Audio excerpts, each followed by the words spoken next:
Good afternoon. How are you? Well, I'm fantastic. It's nice and cool in my office. My husband just walked out the door, and in the interest of marital harmony and discord, no discord, not discord, no discord. I kindly left the thermostat for this side of the house on 72. But as soon as he walked out the door, I cranked it down to 69. And I think he's going to be gone a little while. So when he walks in the door and says, "Hi," immediately followed by, "Jesus, it's freezing in here," I'll be able to say, "Oh, but honey, look, it's been on 70, 72 the whole time. It's just so hot outside," which is true. You guys, it literally looks like it's raining down my sliders. The condensation is just dripping down the sliders. Yes, you guys, I know you're not here for the damn weather report, but I just,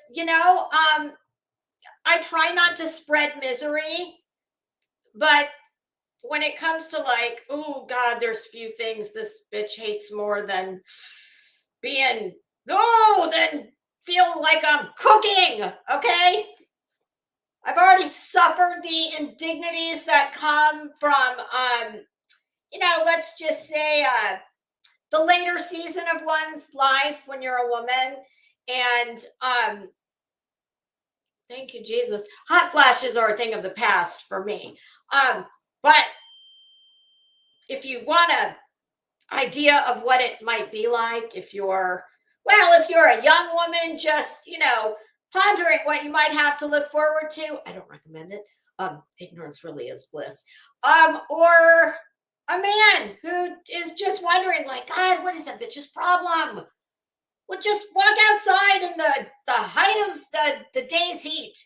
And if you really want to get the full effect, well, put on like a down ski jacket or like a quilted puffer vest, and just go park yourself in the mid-afternoon full blazing sun, and there you go. You'll have a little insight into one of the many feminine mystiques, one that most of us are very happy when it's in the rearview mirror. Yes. Oh goodness.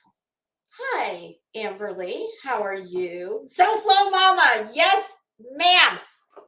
And I think that's a diplomatic, the sweat that you speak of running down your legs. Now, listen, girl, I thank you kindly for trying to keep this a G-rated program, but girl, come on, you get that sweat under your boobs. It's running down your cleavage. It's, the struggle is real. Sorry, Clancy.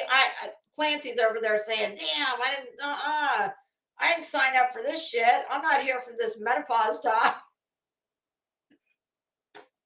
Well, Clancy, come on. You've been around long enough. You know how this goes. Just, keep your arms and legs in the ride, unless you need to jump out quickly. And if you do, well, try and do it when we're going around a corner and not on a straightaway. And, do like they used to teach you in elementary school, stop, drop, and roll. Remember that? Just talk and roll.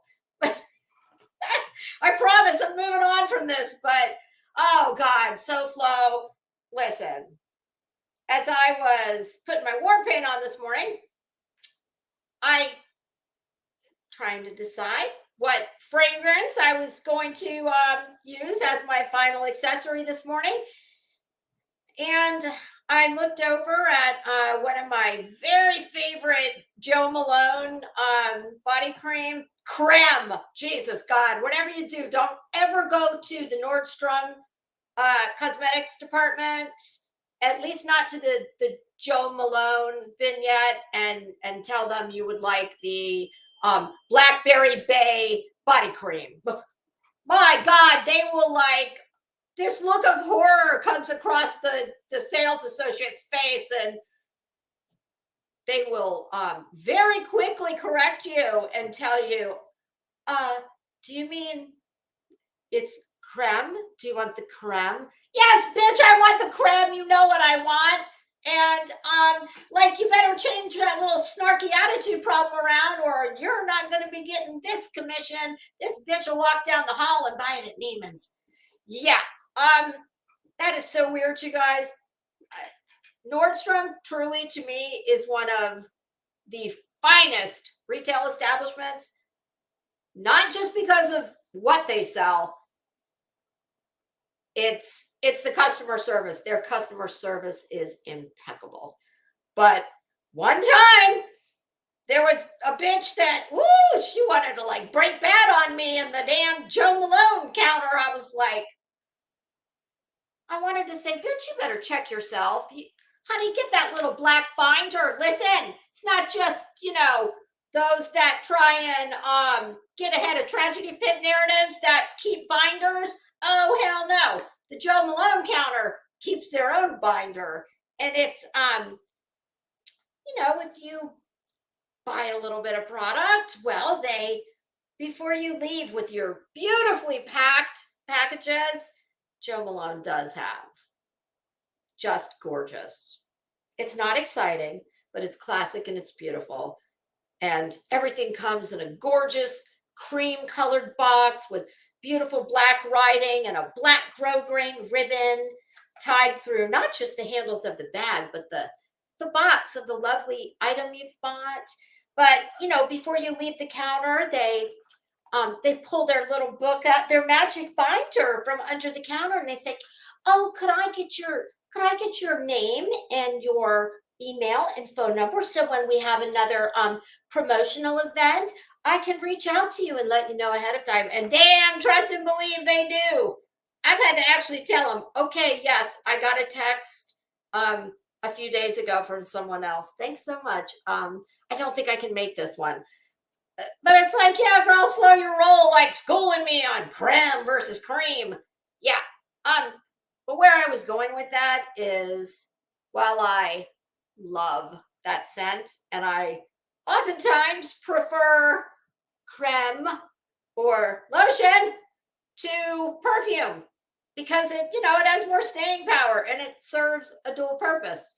Makes you smell fabulous and keeps your skin lovely. But when you live in Florida, especially in the summer, let's face it, almost all year, but especially about 10 months out of the year, you can't wear that, because when you walk out the door, when the aforementioned sweat is running down your cleavage, under your boobs, everywhere. Well, your lovely lotion, the only way to make sweat worse is to mix it with very thick lotion, and then it becomes like a cloudy little river that just slides right off. Hey, Finn Kirby, how you doing? France, welcome. Oh, I can't. No, God, sweating is the worst. It really is. Oh, Amberly. Oh, God damn, girl. Woo! I'm sorry. You got initiated early into the club. Woo. But you know what? think it might be preferable to be initiated that way. Like you just get it all at once, boom. And then you adjust and that's it. Because sometimes, good God, my doctor told me, I mean, this was 100 years ago, but apparently, well, little, hey, little signs can appear like a decade prior to, like, no, thank you. Well, that's a lovely segue into some torture devices I was just looking at, one of which is death by 1,000 cuts. Yeah, that's kind of what that reminds me of. No bueno. It's all no bueno. TT, the good Tiffany. How you doing? Brittany, good afternoon. Well, Clancy, for the moment, you're you are the lone male wolf pack in the group. So I'm sure at some point you're going to have some reinforcements, but until that time, well, you know what I'll do, since I've pretty much just traumatized you with 11 minutes and 30 seconds of very, very girl things. Well, we're going to talk about some torture. How about that? Okay. Oh, you know what? This morning in my video, I said that I was wearing an Allison Trixie silk caftan. No, I'm sorry. I said I was wearing Allison Olivia silk caftan. I am in fact wearing an Allison Trixie silk caftan. Goodness. Okay. After yesterday's debacle, well, hey, crazy nurse, how you doing? After yesterday's rather gross review I did of Tiger Talk's great video featuring the one and only Veda Potato. Yeah. The one that was 11 minutes and 30 seconds long, and I threw the towel in right about at, well, I'll be able to tell you exactly because I think we're going to finish it out. Because my goodness, who knew that it could have devolved further? I honestly, I was like full saturation, full Veda saturation point. Can't take any more of that. So I took mercy on all of us and I ended it. But I did finish it up this morning and I was like, good God, like she does get worse. But before we do that, I want to play the video that I originally thought I was playing yesterday. I think it's only 4 minutes. Oh, actually, it's only 2.5 minutes. And it's we'll just call it Veda's Mensa panel, starring Veda,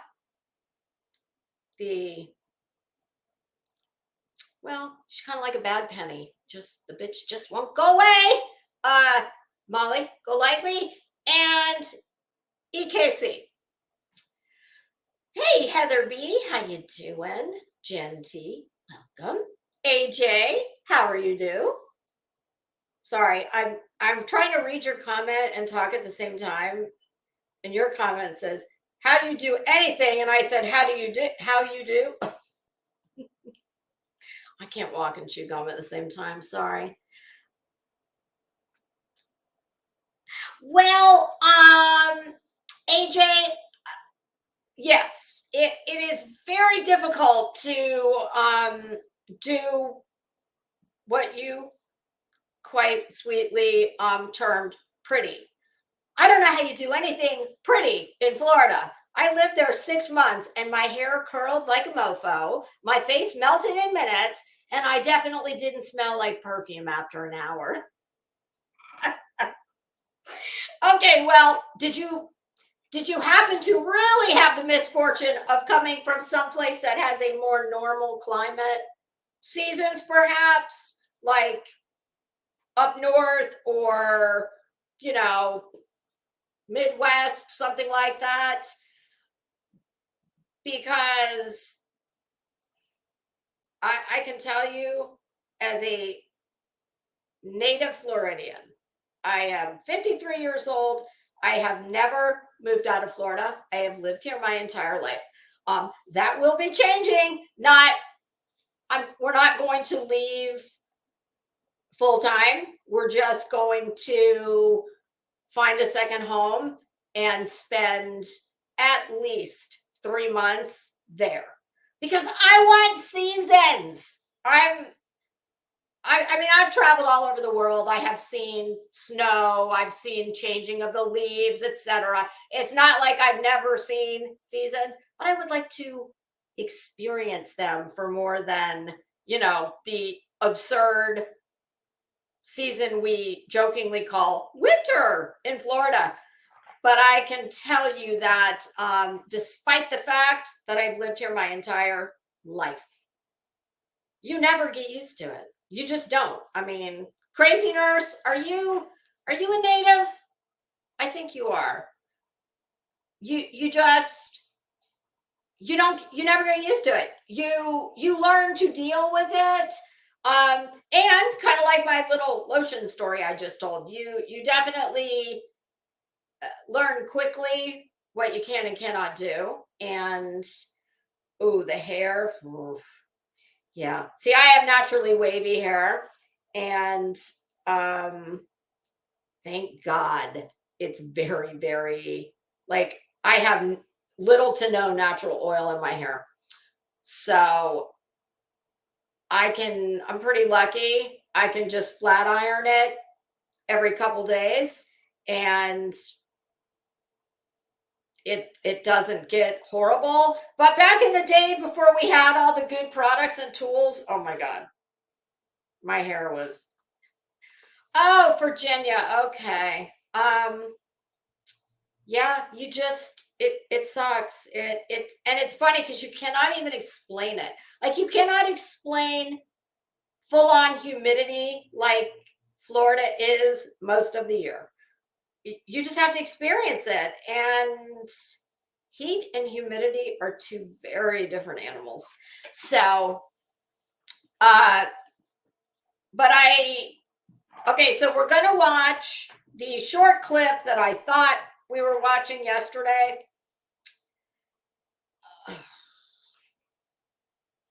And then we're going to, I'm going to tell you all what a Judas cradle is.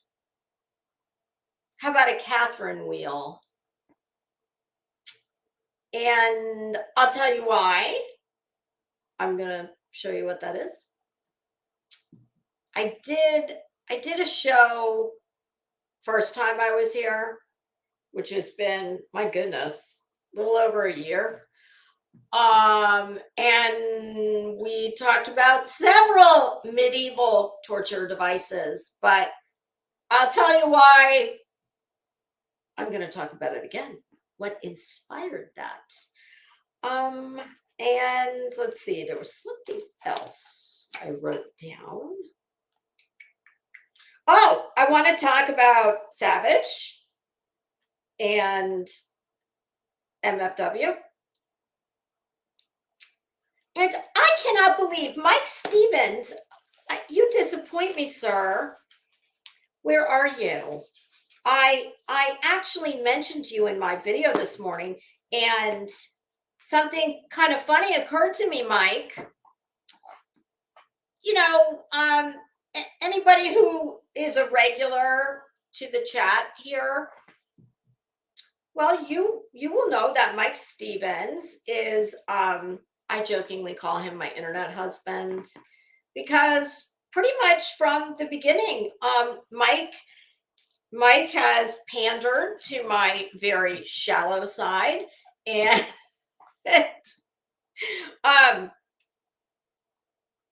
he was like as reliable as Old Faithful, the geyser. I mean, Mike is always here. We've had a couple rough patches, but I've always jokingly referred to Mike as my internet husband. And because he's just always here. And the first time I ever met Mike, he came into my chat and he said, "Hi, I just want to let you know that I don't agree with how did he put it? I disagree with most things you say. But I really like to look at you." And just in that vein, it like I said, he panders to my shallow side. So, but we've had a few rough patches where, Mike will get over the top with being a Betty cheerleader. Oh yes, I did tell you that, right? He loves Betty. Mike loves Bullhorn Betty. And he never made any bones about that. And I was always like, it's cool. Whatever. Like, listen, I'm not Betty. I'm a benevolent ruler. You can like other people. There's a few times Mike's been kicked, but only because, if it just like gets so over the top, the cheerleading for Betty, when it starts to annoy the other people in the chat, or when he says something really crazy. I mean, for a while there, I really didn't know. I was like, is he really just trolling me? Is this all bullshit? But when I made that remark, he left me a comment and oh my God, it sounded very sincere. He's like, "I promise you, I've never been trolling you. I think you're this, that, and the third." More pandering to my shallow side. But and I've always joked around with him in the form of, "Mike, does Betty know about you and me?" Because we all know. And listen, he's not bullshitting about being a ride or die for Betty. When I've had to watch Betty because I'm gonna, review something, it's almost unheard of if I'm watching from the beginning that you don't hear her say, "Oh, good morning, Mike," and Mike Stevens. So he's not BSing about that. But I've always asked him, like, does she know about us? Does she know you're my internet husband? Like, who you stepping out on? Like, are you stepping out on me? Does she know that we're sharing you? Because I will let Mike tell me how much he loves Betty every time he comes here, even though we all already know, like, we don't need the message, but I let him do it. But I always ask him, "Mike, do you do this for me when you go to Betty's? Do you sit at the head of the class and pick me, Betty? Oh, Betty, I just want to tell you, I love Crimes and Fashion. I don't agree with her. I don't think she's as smart as you, Betty, and she's definitely not as pretty as you. And well, she may have you beat in the hair, Betty. Even you would have to agree with that, Betty." So it's just always been a back and forth like that. So when I was listening to yesterday's episode, something occurred to me. I said, "Holy shit. Does this mean that me and Betty are sister wives?" And I cannot believe, Mike Stevens, internet husband, when I need this very important piece of information, this is the one time you are not here with your little bullhorn and your rose. What's going on? Gosh, Mike, I certainly hope. I hope you're okay. And I mean that. So God, send me up a smoke signal or something. Just let me know that everything's okay. You know, kind of like when the Vatican chooses a new pope, they send up a smoke signal. Just see if you can send me like a little, you know, like a bullhorn. Or you know, like if you want to send one up representative of me, I don't know, maybe see if you can conjure up like a, I don't know, something between the mud flap girl, the silhouette. Oh, maybe the mud flap girl, but she could be holding like a dictionary. Oh, so you see that Betty and I do have something in common besides our beautiful blonde hair. We share a husband. Or I don't know, does Betty consider Mike an internet husband?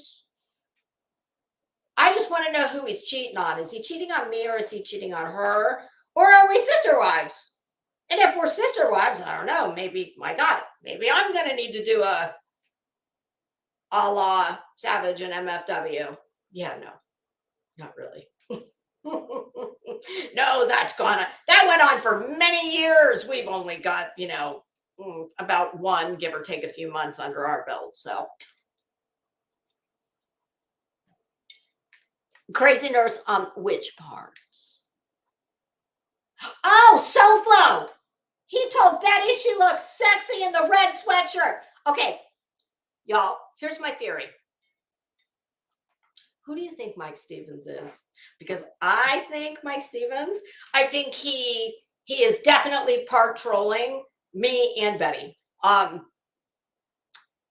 I think that Mike Stevens, at first I thought Mike was just a you know, just a sub.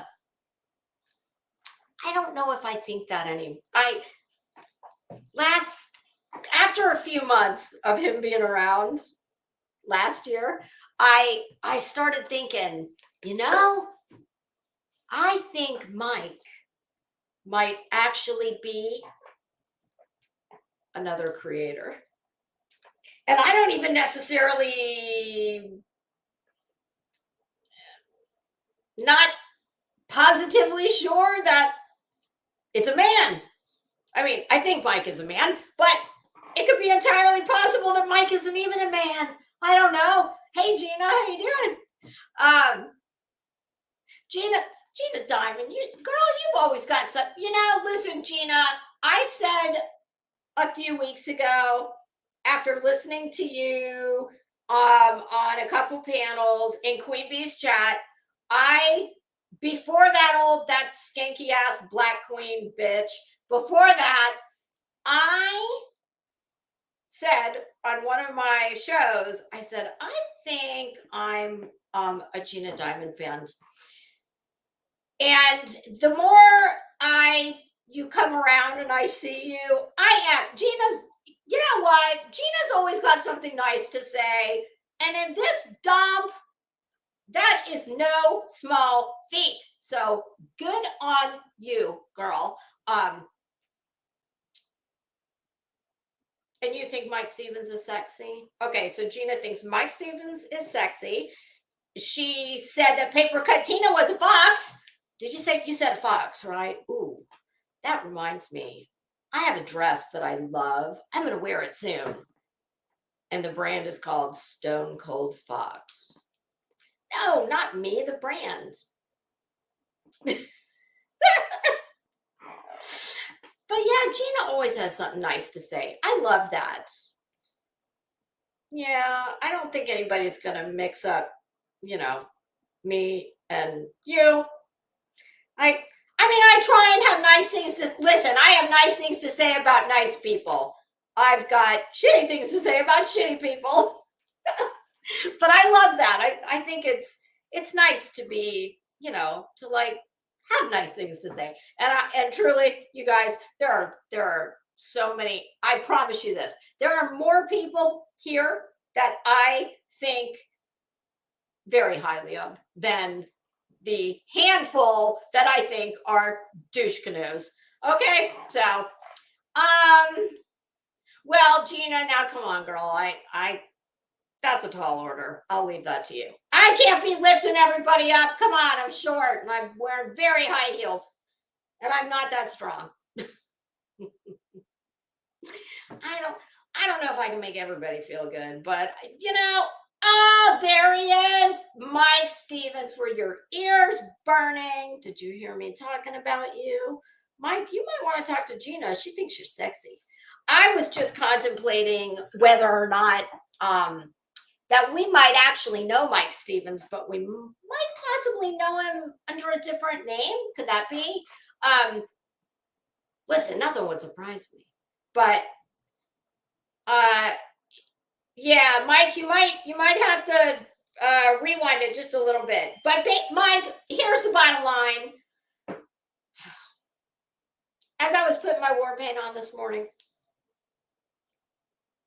I refer to you as my internet husband, and I know that you're, one of Betty's biggest cheerleaders. So, Mike, does this make me and Betty sister wives? That's what I need to know. Okay, so I can proceed forward appropriately.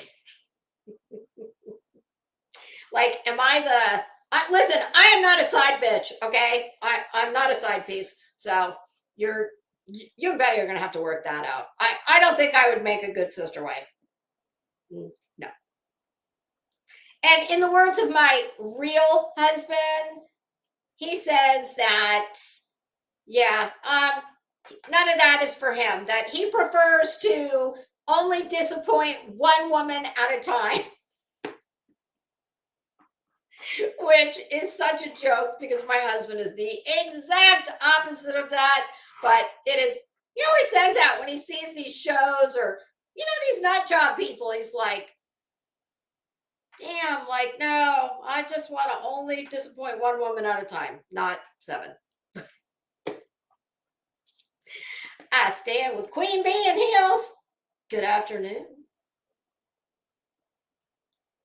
Yeah, you got to go back and back it up. You'll get a laugh. It's all in good fun. Yeah. Leo 88. How are you? Oh, Mike. See what I told you? Mike always panders to my shallow side.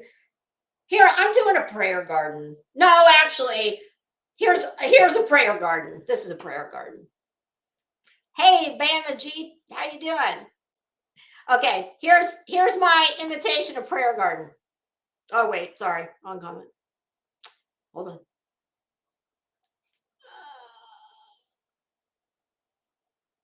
Okay, here's my prayer garden. Hi, God bless you. God bless you. We're here for summer. Fuck you. You fuck off. Go to hell, you piece of shit. Yeah. Oh, yeah, we're here for this little girl. This is Summer's channel. Fuck you. I'm serious. This is a great ideal. But this is my ideal about, would you like to come upon panel? Fuck off. Would you like to come upon the panel and discuss this? This is Summer's channel. We are all about summer. Fuck you, Donald. And let's not forget this part. Mike Stevens, Betty's more like the sister. You're definitely not a sister. I stand with Queen Bee in heels. Oh, fuck you. God bless you. Oh, hi, hon. How you doing? Oh, yes, God bless you. Oh God, I wouldn't want to be a sister wife to that creepy crawler. Oh, God bless you, hon. God bless you.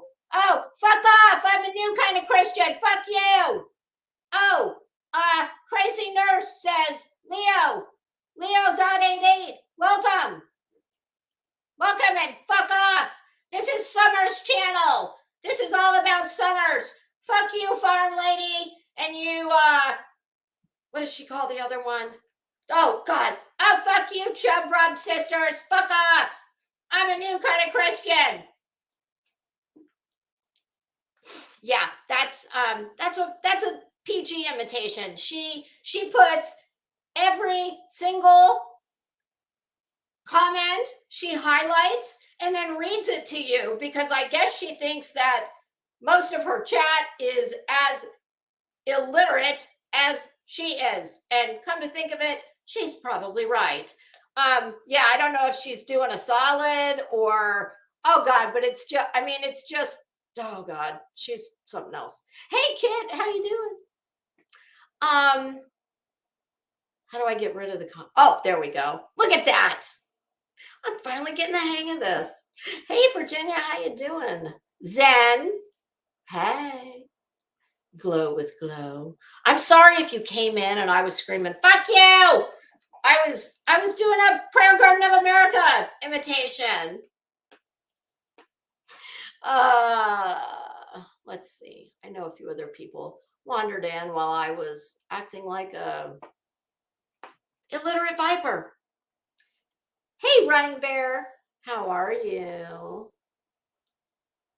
Hey, Nick, how you doing? Oh, yeah, I've got to, you know, you got to take PG in very small doses. I feel like well, first of all, she's the same thing over and over and over and over and over and over. Oh, wait a minute. I forgot one very important element when doing a PG imitation. Shall we do this again? Yeah, listen, I don't.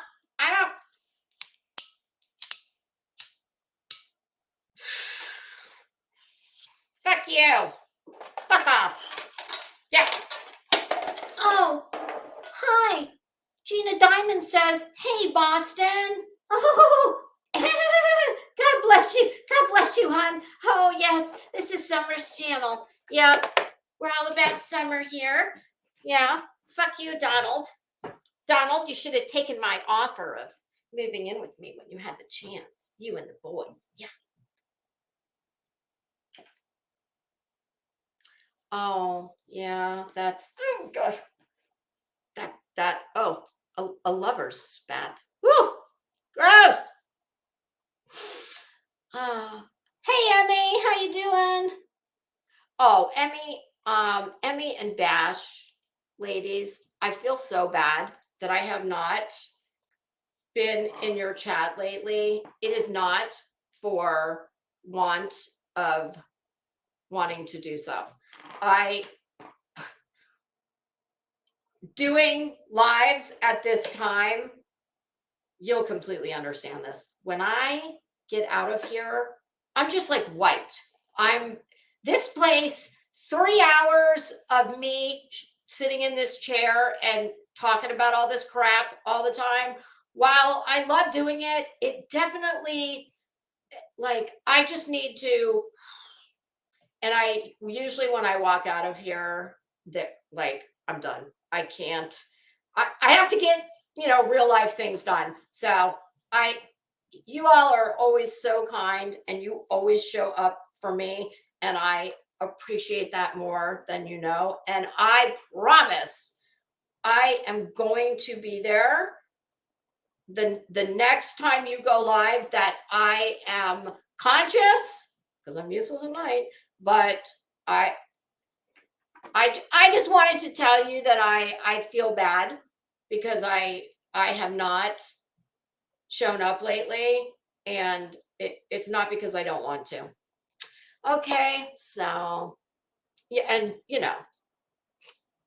no, I've done enough prayer garden invitations. I'm sorry.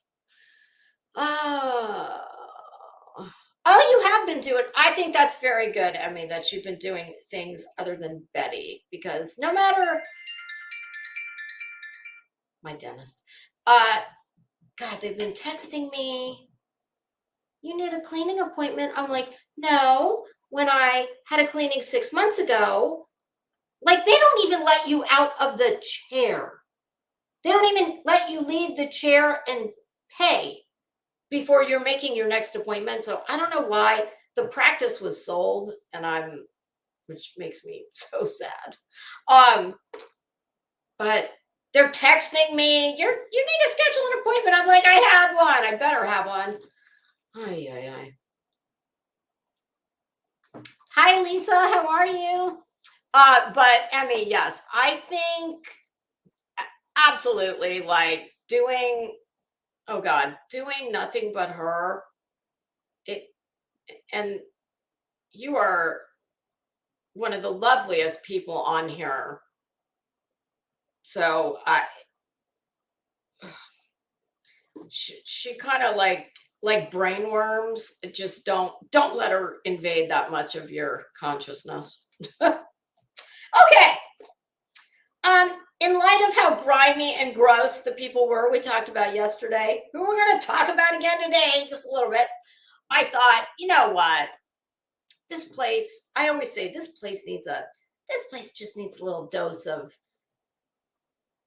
class and culture and, just, and listen, I know I do plenty to contribute to the yuckies. I just don't do it in a ghetto Dollar General type of way. And I ain't hating on Dollar General, okay? I mean, I don't shop there, but I know people love that store. So I thought, you know what? Well, what would be better than I have not only big coffee table books, I have sometimes little tiny ones. This is the Pocket Coco Chanel Wisdom. And it says, witty quotes and wise words from a fashion icon. I couldn't agree more. So this actually sits on my desk between my monitor and my big old container of pens. And I thought, oh, let me just find something apropos. I liked this one. I like them all, but this one I thought, I really like this one. Adornment, what a science. Beauty, what a weapon. Modesty, what an elegance. There you go. So that's our little, and I think we'll do a Chanel little book of wisdom quote. I was going to say every day, but I don't know about every day. Let's just say when I go live. And if I forget, someone please remind me. Okay. You have that book. I have another small one on it's a dresser that y'all can't see out of the camera range, but I have a few little tiny Chanel books. Hi, A Touch of Happiness. How are you? Our Touch of Happiness, are you happiest guy in the world? I have a feeling you might be. All right, let's see. I think.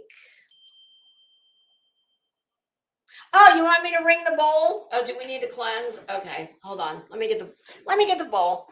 I don't know why. I have room now for the bowl. When I first did a little bit of revamping in my office, I didn't think I had room for the bowl, but how about once more for old lang syne? Whoa. Namaste, bitches. Namaste. Okay, namaste right here. God, that was cheesy. Okay. All right.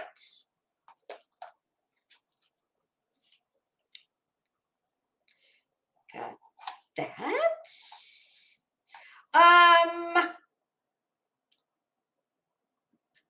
Here's your choices. And I realized, you know what? Can't I do a poll to take a vote as to what we're going to, not that I know how to do it, but it occurred to me yesterday when I said, here's your choices. And then I said, oh, well, I don't know. How am I going to keep track of the votes? And I realized, duh, dipshit, do a poll. But I don't know. I'm not sure how to. Emmy, do you know how to do that? Oh, okay. Touch of Happiness. Well, nice to see you. I figured that might be you.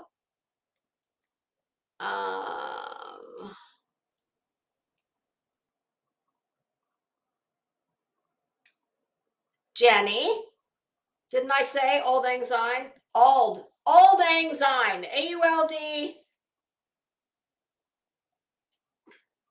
I actually was looking at the lyrics to that. The lyrics are, we all only know it for the the New Year's anthem, but I was watching something about Britain, and they were playing that song at like a dance, and it prompted me to go look up the lyrics. And you've made terrible mistakes with autocorrect. Yeah. Is that, how do you spell it? It's AULD. Is it? I think it's SY. Is it SYNE? Well, there's one way to tell. Oh, okay. No, I don't do Facebook. Okay. Hi, Kit. How you doing? Oh, you can do it in YouTube Studio. All right, I'm gonna look into that. We won't waste time talking about that at this moment. Hey, Tay Kelly, how you doing? Kathy P. Yeah, I think that's it. AULD, LAUD, second word, SYNE, third word. Okay. Auld Lang Syne. Auld Lang Syne. I knew it was AULD, but I don't know how to say it in the very proper British way. Oh God, I bungled that, didn't I? All right. Here's our choices for the order of, kind of like the order of operations. What was that little acronym your teachers would tell you? Please excuse my dear Aunt Sally. My God, I cannot believe I remember that. Parentheses, exponents, multiplication, division, addition, subtraction. I cannot believe I remembered that. Okay, so here's your choices for the order of operations. The Savage and MFW situation, that I'm not playing any video. I'm just going to give very brief thoughts on that. The correct Tiger Talks video that I thought I was playing yesterday, which is only 2.5 minutes, but I can turn that into 2 hours, no problem. And the some show and tell pictures and explanation of the Judas cradle as well as the Catherine wheel. So how about 1 for Savage, 2 for Tiger Talks, 3 for torture? Vanna, spin that wheel. And whatever however y'all want to do it is how we'll do it.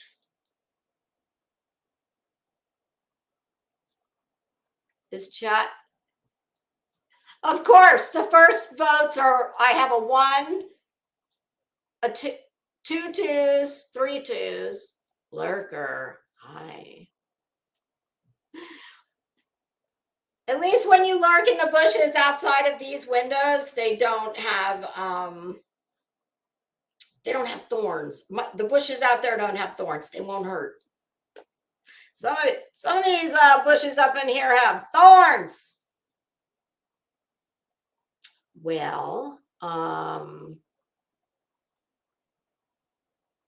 it looks like we're actually kind of at a tie.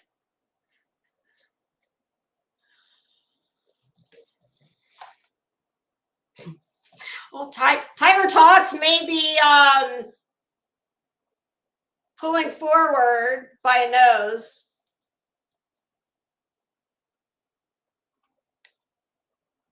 Okay, I'll do Savage and MFW real quick because I don't have a lot to say on that one because I mean I'm only going to be speaking in general for the most part because I wasn't around for those two when they were at their most contentious.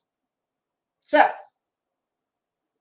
I watched this morning when the dog woke me up at 4:45, some obscene time. I was like, what is going on with you? Why are you waking me up at this crazy hour?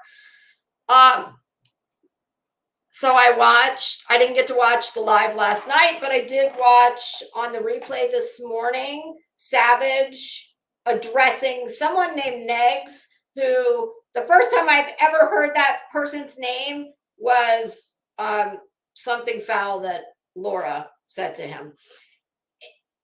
But I never put a face to the name. What running? I try and use the big words.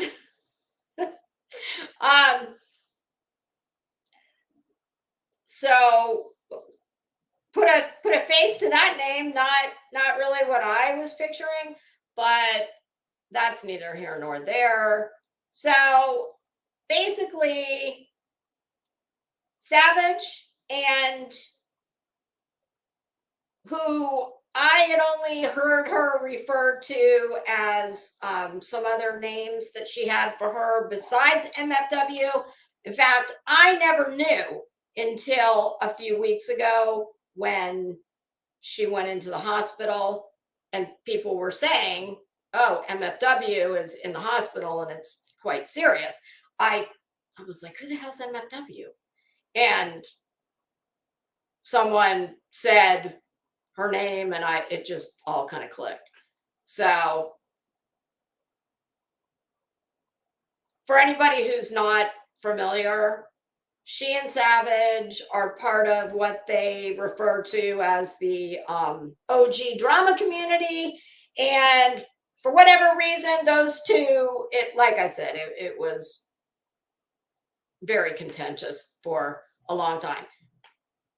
The way I heard the story told was that this Catherine, MFW, apparently at some point was very overweight. She had gastric, I don't know if she had gastric bypass, lap band, whatever she had. Apparently she dropped a ton of weight and started to go out a lot because, she started getting attention like she, was not used to from men. And I don't know if the excessive drinking was an issue beforehand, but it most certainly became an issue. And I don't know how much she weighed.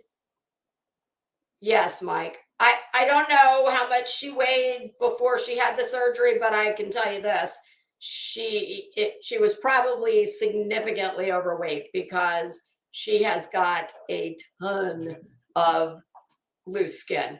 Enough that she needs surgery to it'll never go away, and it's never gonna bounce back.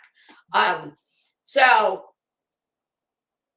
for whatever reason, she and Savage had beef for years, and bad. She did, and not just according to Savage, but from several people who were around who knew her. One was a former mod. She did some really heinous, horrible shit. Kind of like, a la Bullhorn Betty tactics. There were CPS calls. There were just a lot of she said some really hateful, horrible, god-awful things. Hi, Justin. How are you? And Savage certainly played her part in it. I mean, we all know that Savage is not an angel, and she didn't try and portray herself as one. But a few weeks ago, I guess, the drinking she's a serious alcoholic. I mean, not it's very bad. And I think it's been less than a month.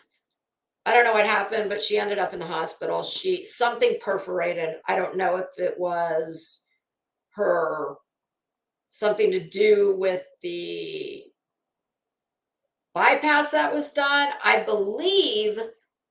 Oh, Gina, you go. Gina doesn't know who Savage is. You'll like her. Just go check out one of her recent streams. Yeah, she's a hardcore alcoholic. Like, I'm talking the kind that more than likely has to wake up in the morning and drink because she's, shaking terribly. So whatever happened, she ended up in the hospital, and it was very serious. I think it sounds like she was septic, which, Jesus, if she made, girl, I don't know you, and you'll probably never hear this, but if you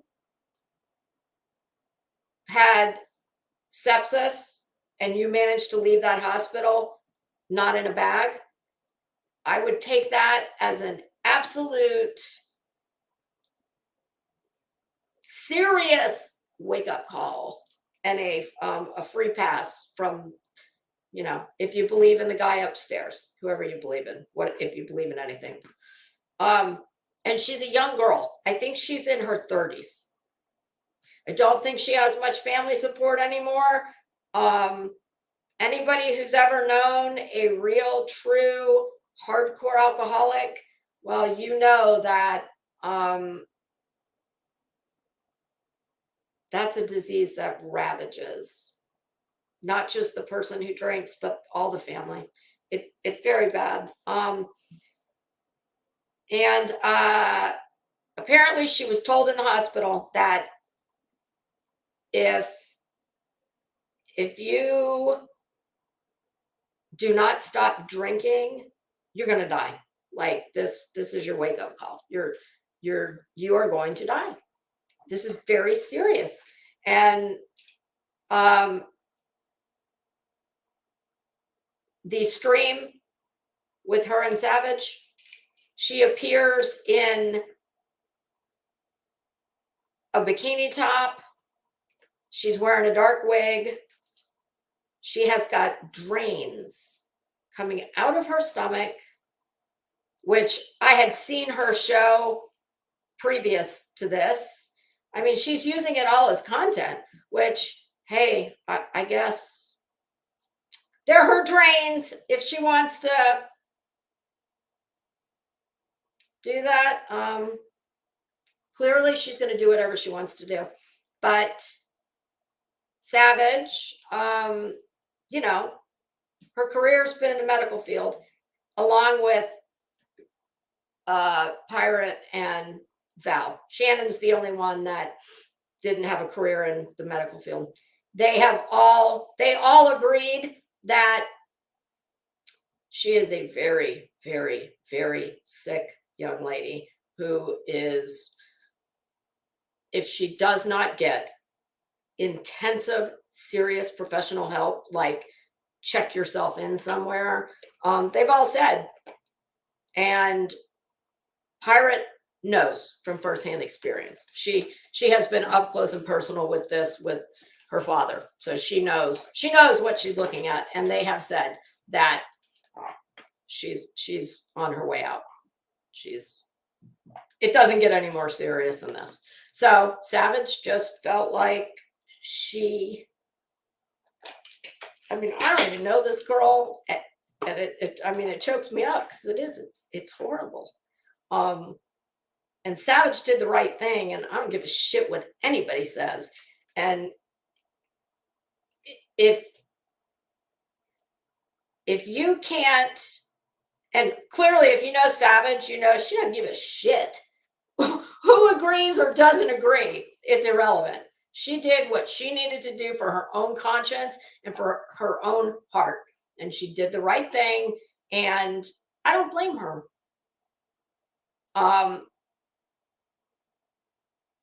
We all tend to forget on here that, you know, to varying degrees, we all talk shit.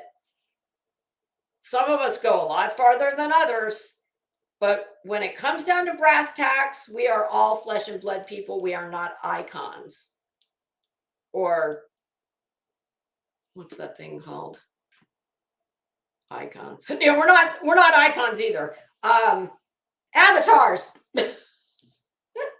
That was a funny Freudian slip. Yeah, we're not icons or avatars. Only Molly is an icon. But so they've and Savage said, if you want help, I will help you find, you know, someplace you can go. So, but of course, this is the internet, this is YouTube, and you've got some really shitty, awful people that, well, they're pissed. They're in their feelings about it. Like, fuck your feelings. Your feelings don't matter. Savage, none of us are accountable to anyone else on this platform in as much as that type of an interaction. Now, we are accountable to our peers when we start really, you know, getting out of pocket and doing things that are outside of, you know, acceptable norms. Even though said acceptable norms on here are, you know, if you do that shit in the real world, it usually ends in arrest. But so I think it's just a good lesson for all of us to just remember that if you get to the point where you really cannot distinguish between an avatar and a real person, and you have, like, if you're at the point where you've lost humanity for someone else on here that you are more than likely interacting with on the regular, then you have got as much of a problem as the person you're speaking about does. And I can tell you right now, there is no one I have ever talked about on here or will, where if they were in the position that this Catherine woman is in, that's a bridge too far. I don't want to see anybody lose their life. And, you know, unfortunately, this is a place that rewards real shitty behavior, and people like a Molly or this MFW who will say and do things that other people will not. And typically, from what I've seen, some of the most prolific channels in this space of YouTube, well, they're the biggest train wrecks. They have the most like internal issues. So I get it. We all are drawn to a train wreck, but when it enters the realm of like real life, you're in danger of losing your life, then it's no longer just internet bullshit. So Savage, I commend you for what you did. And who gives a shit what anybody who can't say that? See, we get far too caught up on here in inserting ourselves into things that don't affect us and are really not our business. Kind of like the whole Marvon and Dre situation. And it's when you can't, it's when you stop seeing people as fellow humans. So, and I'm sure, I know Savage gets a bad rap at times. There are people who don't like her, who think she's not a good person based on past behavior. I didn't know her in the past. And listen, she's a handful. Savage is, she pulls no punches. But a lot of strong women are like that.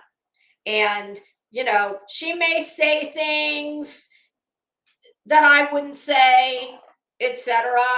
But I don't care about all that. I don't care about what happened in the past. It is a real show of character to do what she did. And she's not getting anything out of that. In fact, she's actually getting shit for it. And if you're one of the people giving her shit, like the crybaby who was, you know, basically wanting her to be his cheerleader for his issues with this woman. And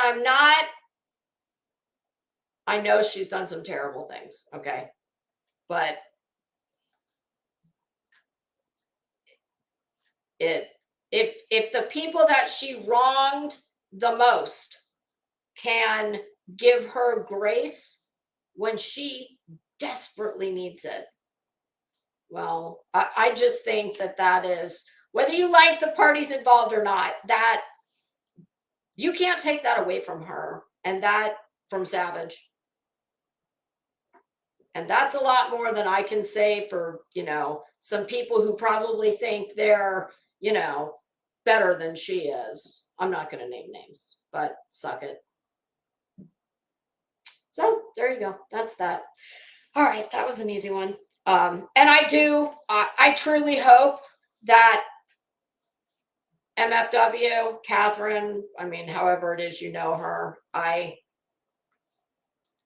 hope, because my understanding is she seems to think, like most people that are in desperate need of help, she, you know, she thinks she's going to regulate it herself, that she's going to, you know, moderate.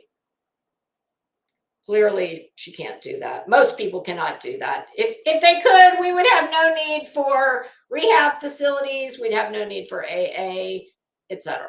So I wish her well. I hope that her family has not written her off, and that they will, the best thing she could do is get the hell off the internet. That is the kind of personality and her you know, what she's struggling with. That is what this place will ultimately be, your downfall, because everything kind of works the opposite here. Here, you're rewarded for behaving badly, for the more outrageous and over the top you can be, the more people will flock to you. So it's when you lose all perspective on what's real and what's not, it's sad. So I wish her well. I hope she can get her life together. Okay. Well, should we do, that one was kind of a bummer. So the next, the Judas chair. Here, I'll tell you what. Hey, Luigi Lollipop, how you doing? God, I haven't seen you in an age. How are you? Oh, Zen, I'm a Gemini too. At least I was, unless it's changed again.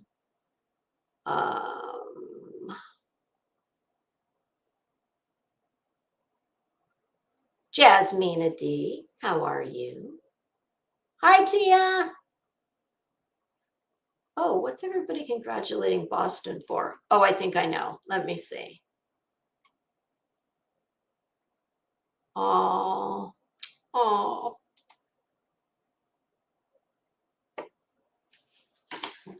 Listen, I'm not going to cry these freaking eyelashes off, okay? We've already talked about, the creme rolling off in the humidity. I'm not going to cry my eyelashes off. Good for you.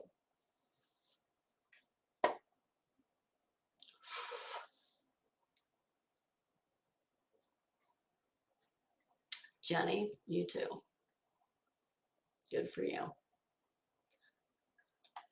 Oh, see, that restores a little bit of my faith in humanity. Truly.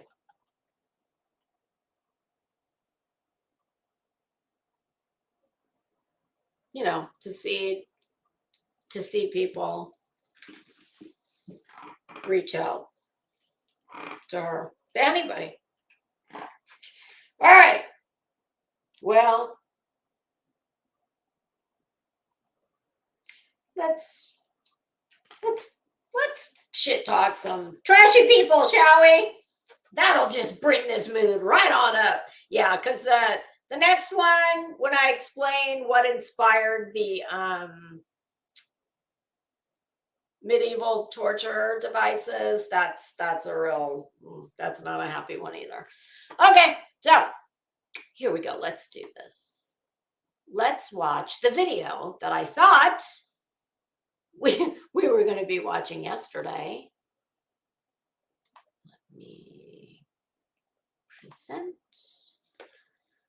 Share screen. Where's the okay? Here we go. This is just a small Mensa panel. Okay, here we go. Oh, if someone Tiger Talks link in the chat, I would appreciate that very much. Tiger Talks is a great clip channel. I never answered to no, man, I still go. Oh shit. Stream on June 19th, 2023, titled A Date with Molly and Vada. During this live stream, MGL EKC. Well, never mind. Not the place. Sorry. And Vada said some pretty vile. Oh, copyright disclaimer. Sorry. Where's my damn glasses? Ah. Hold on, please. Hold, please.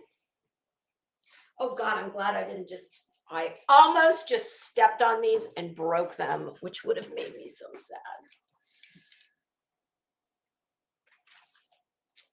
Copyright disclaimer under Section 107 of the Copyright Act of 1976. Allowance is made for fair use for purposes such as criticism, comment, news reporting, teaching, scholarship, education, and research. Fair use is a use permitted by copyright statute that might otherwise be considered infringing. Okay.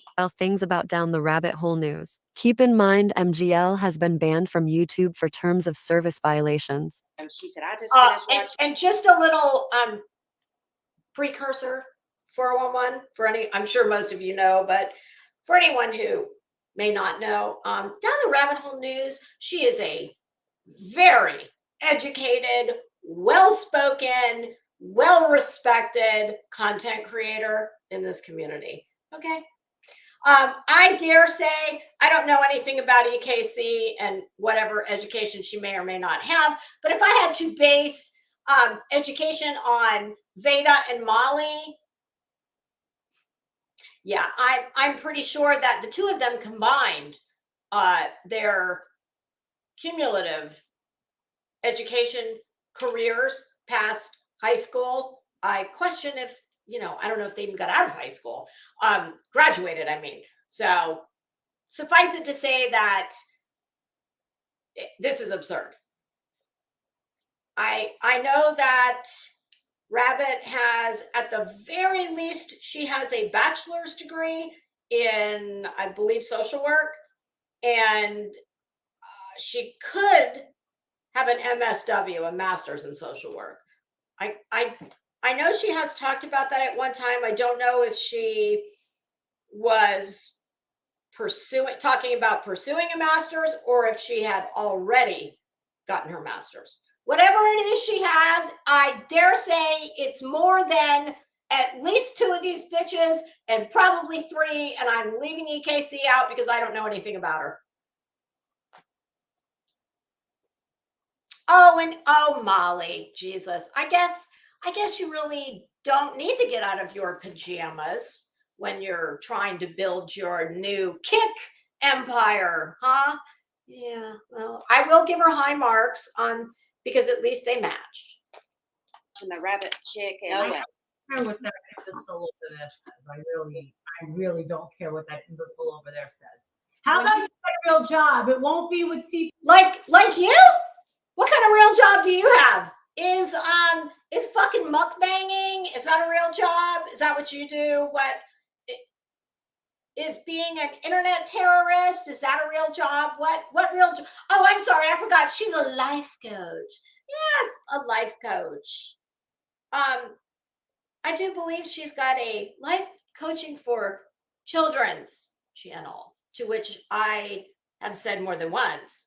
Yeah, I guess that would be the life coach to choose for your child, should you want your child to, possibly grow up to be a felon.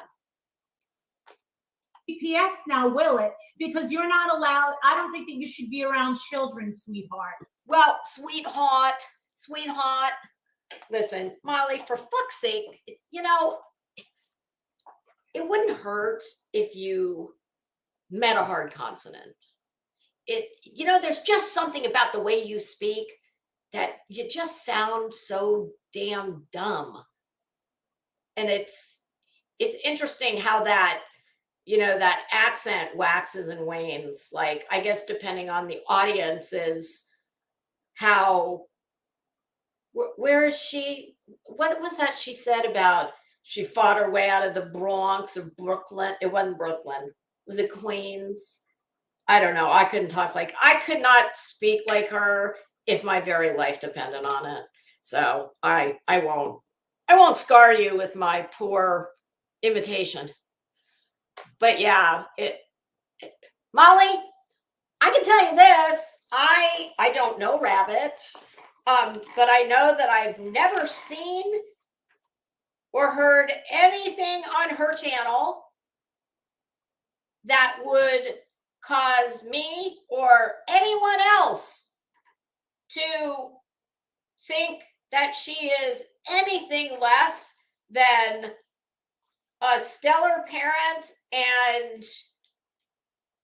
probably very good at her job, whatever that job may be. Career. Sorry. She has a career, unlike you bitches. And I don't know. I've never seen her berate her child for getting her Starbucks order wrong.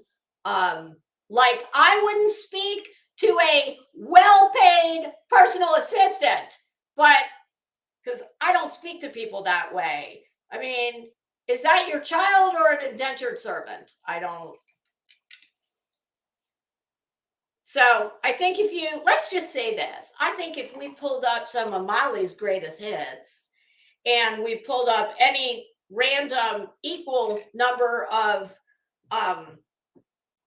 videos and content of Down the Rabbit Hole News, and you picked 10 randos out on the street, and I'm talking everywhere from outside the nicest shopping centers to a park bench and everything in between. And we showed them the two of you side by side and said, now, if you had to take a guess, which one of these people would you, well, no, forget the guess. Let's just say, if you had the choice of letting one of these people babysit your child, who would you pick?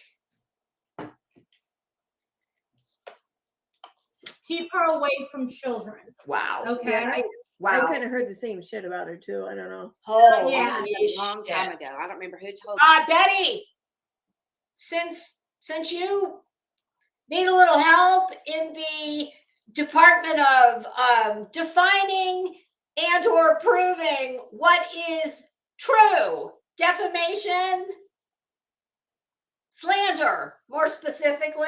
Well, just take a listen to this short 2 minutes and 28 seconds, and you will have a perfect guideline, because what Molly just said and is going to continue to spout off about, that is true, actionable defamation, more specifically, slander. Told me that, but it was before y'all even knew. Someone else told me that. I don't remember who it was.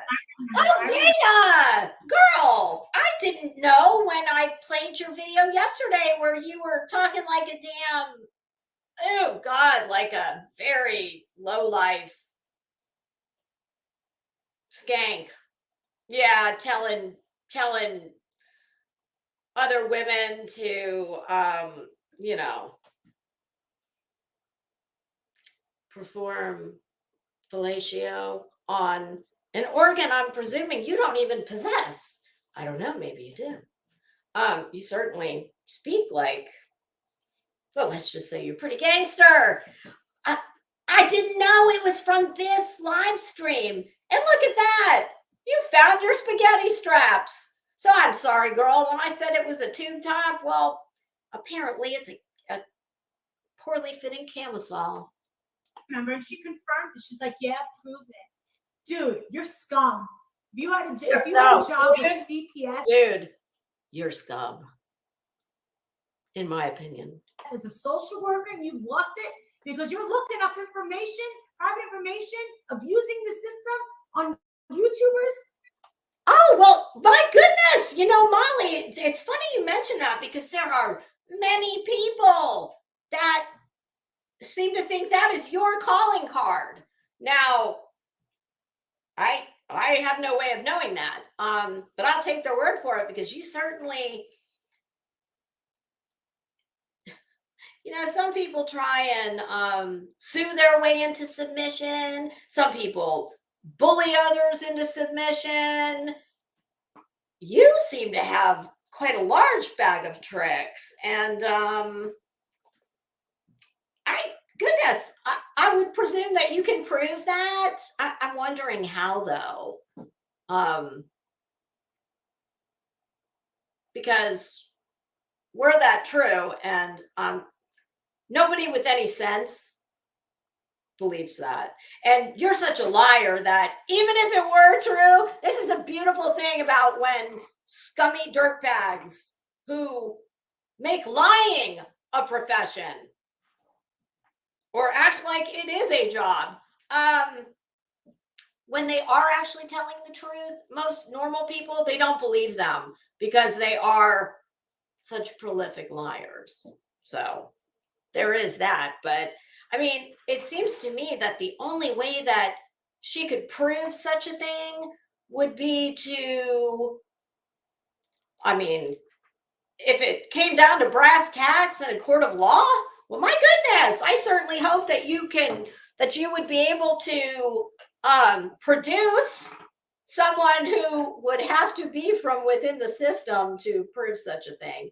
And, I don't know, something tells me that you're full of shit. How dare you?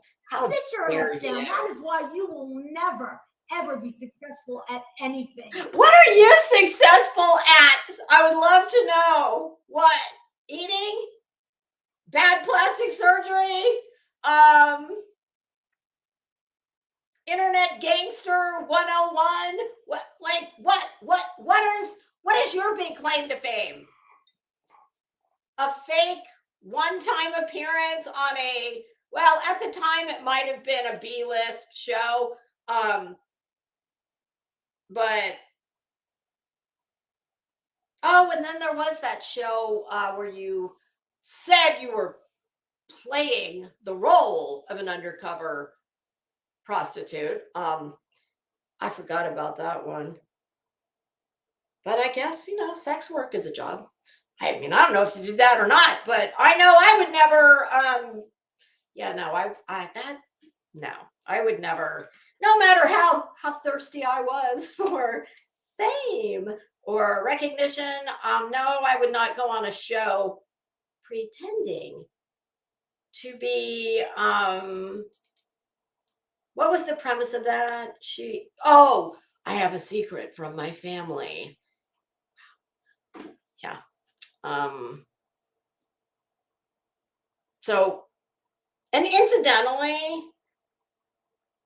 I actually really liked Molly when she was on Wife Swap. I really did. I was like, oh, she's so sweet. I know Gina said that that's what made her think Molly was a nice person. And you know what? Maybe back then she was. I don't know. But yeah. Because you have an ugly heart and you're very uneducated. It takes one to know one, bitch. If anybody would know a ugly black heart, it would be you. And I'll just refer back to my earlier sentiment about who would watch you and who would watch Rabbit and think that you were the one who was pure as the driven snow. Yeah. And Molly, how much education do you have, by the way, Pumpkin? Do you have a bachelor's degree? I'm just wondering. Do you have any degree? Do you have a high school diploma? I don't know. You don't behave as an educated person. And you don't really speak as one either. Well, you do when you're not trying to like really portray yourself as like what? The hood, like the girl from the hood. Yeah, well, that's not really a stretch. And it's funny because I think I've told you all before. I actually have. There are some things about. I have something in common with Molly. Geographically, we'll just say. I have something Betty just loves. Someone Betty just loves, a political figure. I have a connection to that. There was something else. It'll probably come to me before oh God, I was just thinking about it the other day. Yeah. Yeah. Yeah, Molly, I think I told Molly one time that yeah, I know Molly thinks she's a baller, but I believe one of the things I told her was you're a baller when not when you rent rooms out of your house to strangers. No, when your house has a name and it's not the Hershey room or the Hershey Highway or Hershey, you get the picture. Yeah. So, and maybe someday if it becomes necessary, I will definitely share with you guys what that geographic kind of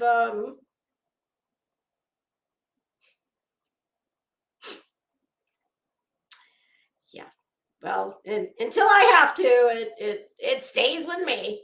You are not entertained. Thank you. I would love to. Yes. You are just as worthless as any other worthless channel I've ever. Like yours, at least Molly. Her worthless channel. Well, it's still alive and kicking. Unlike yours. Oh, look, see what I did there? No pun intended. Ever seen. Keep digging, keep reaching. If you need a ladder, I'll send you one direct from Home Depot because you're really reaching and it's getting you nowhere. Stay away from children and please don't spread your legs for the mail. Wow, you are a pig. Molly, do you know how many people think you are nothing more than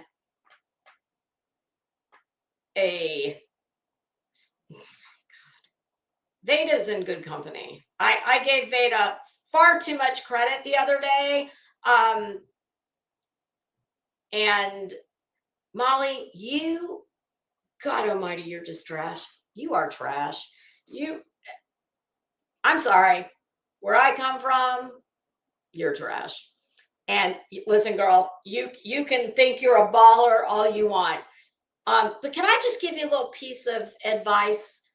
You know, it's not fashion related, but it is style. That fucking fake, sick looking plastic plant in the corner of your living room, girl, you need to get rid of that. Those things went out like, I don't know, at least a decade ago, probably more.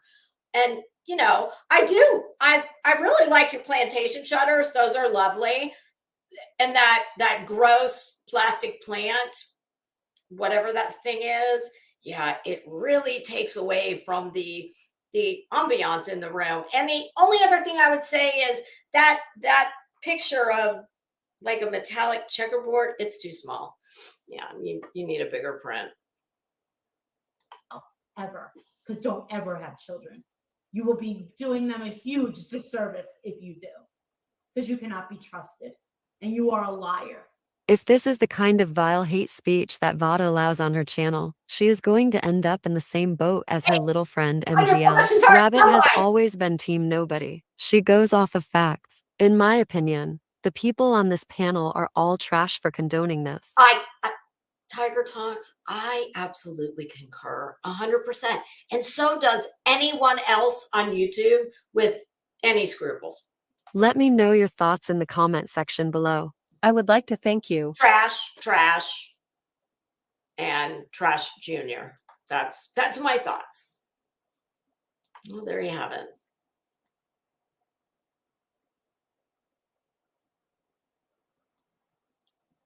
Yeah, Gina, it's too small for the room. She needs a bigger. One mistake people make so often in home decor, and trust me, she did that herself. That is not done by a professional designer.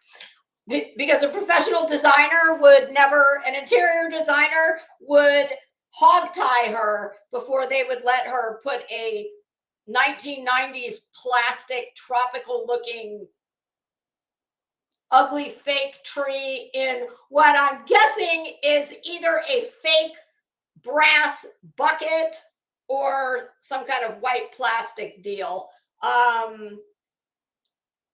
Two mistakes people often make is using an area rug that is too small for the room, and the same with art. I mean, to me, her house is perfectly fine looking, but I laugh when I see, you know, Molly, she's so desperate for people to think that she's this hoity-toity, you know, font of class and grace and style, and she has none of any of those qualities. There was a little quote in my Chanel book that I read, and I was like, oh, Molly needs that. In fact, I'm going to find it right now. Yeah, she's a pig. Let me tell you something. I don't know what kind of marriage she has, but I don't know any married women in a traditional happy marriage that speaks like a gutter slut for the entertainment of her YouTube audience. I mean, it is so disrespectful. So her husband's either a cuck and is too scared to say anything, or he doesn't give a shit, or they're maybe in some kind of a, you know, swinger situation. I don't know, don't care, but I don't know many happily married women. I would never think to say a fraction of the things I have heard her say. Oh, here it is. Quote, fashion has two purposes, comfort and love. Beauty comes when fashion succeeds.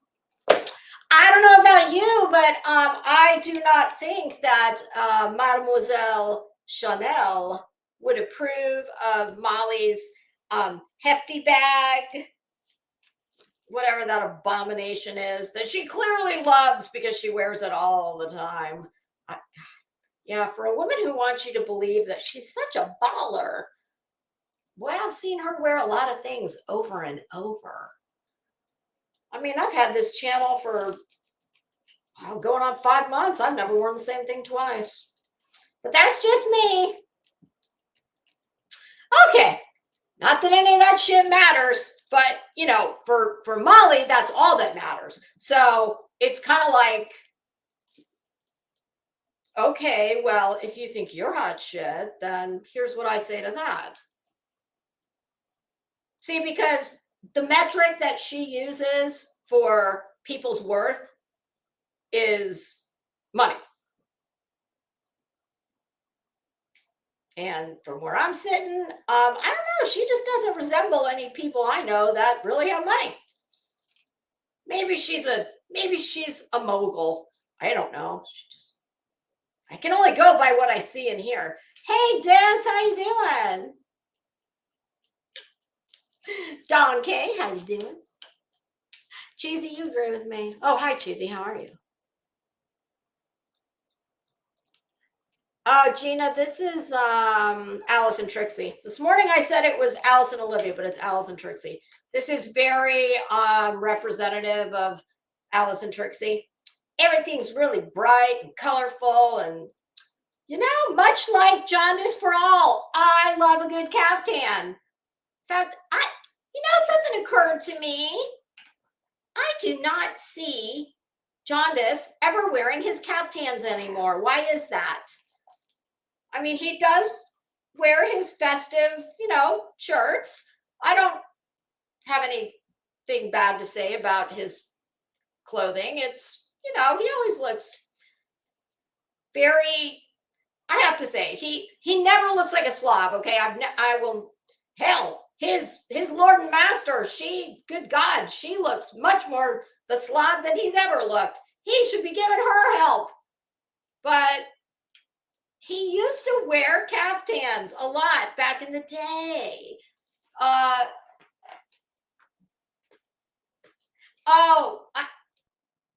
thought Princess was her BFF. They call Walter. What's his name? I don't want to, and don't use her husband's real name. I don't want to talk shit on him. I guess I kind of just did, but it wasn't meant as, it's just an observation. I mean, if you are a married woman in a traditional marriage, a monogamous marriage, I'm sorry, no, I wouldn't. But see, here's the difference between me and her. It just would never occur to me to say some of the vulgar. She is one of the most crude, vulgar people. I hate even calling her a woman. It's just, and if you love your spouse and you're in a traditional marriage, I mean, I can't think of too many things more disrespectful than talking like some desperate bitch at, last call for alcohol at the local liquor lounge. I mean, she just talks like a damn tramp. It's nasty. Okay, so that was that. I don't think I want to. I thought maybe we'd finish out the Tiger Talks from yesterday where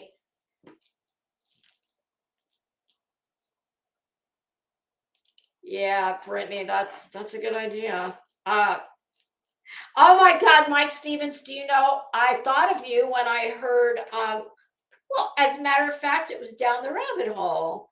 She made a crack about Gary Busey and Gary Busey appearing on panels. And you're the only other person I'd ever heard of call her that. So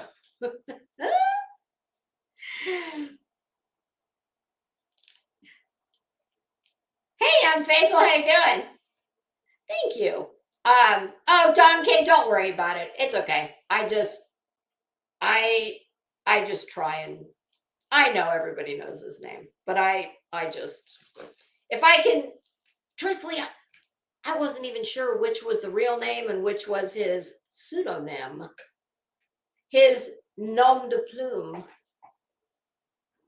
Ooh. Molly, do you know what that is? A nom de plume?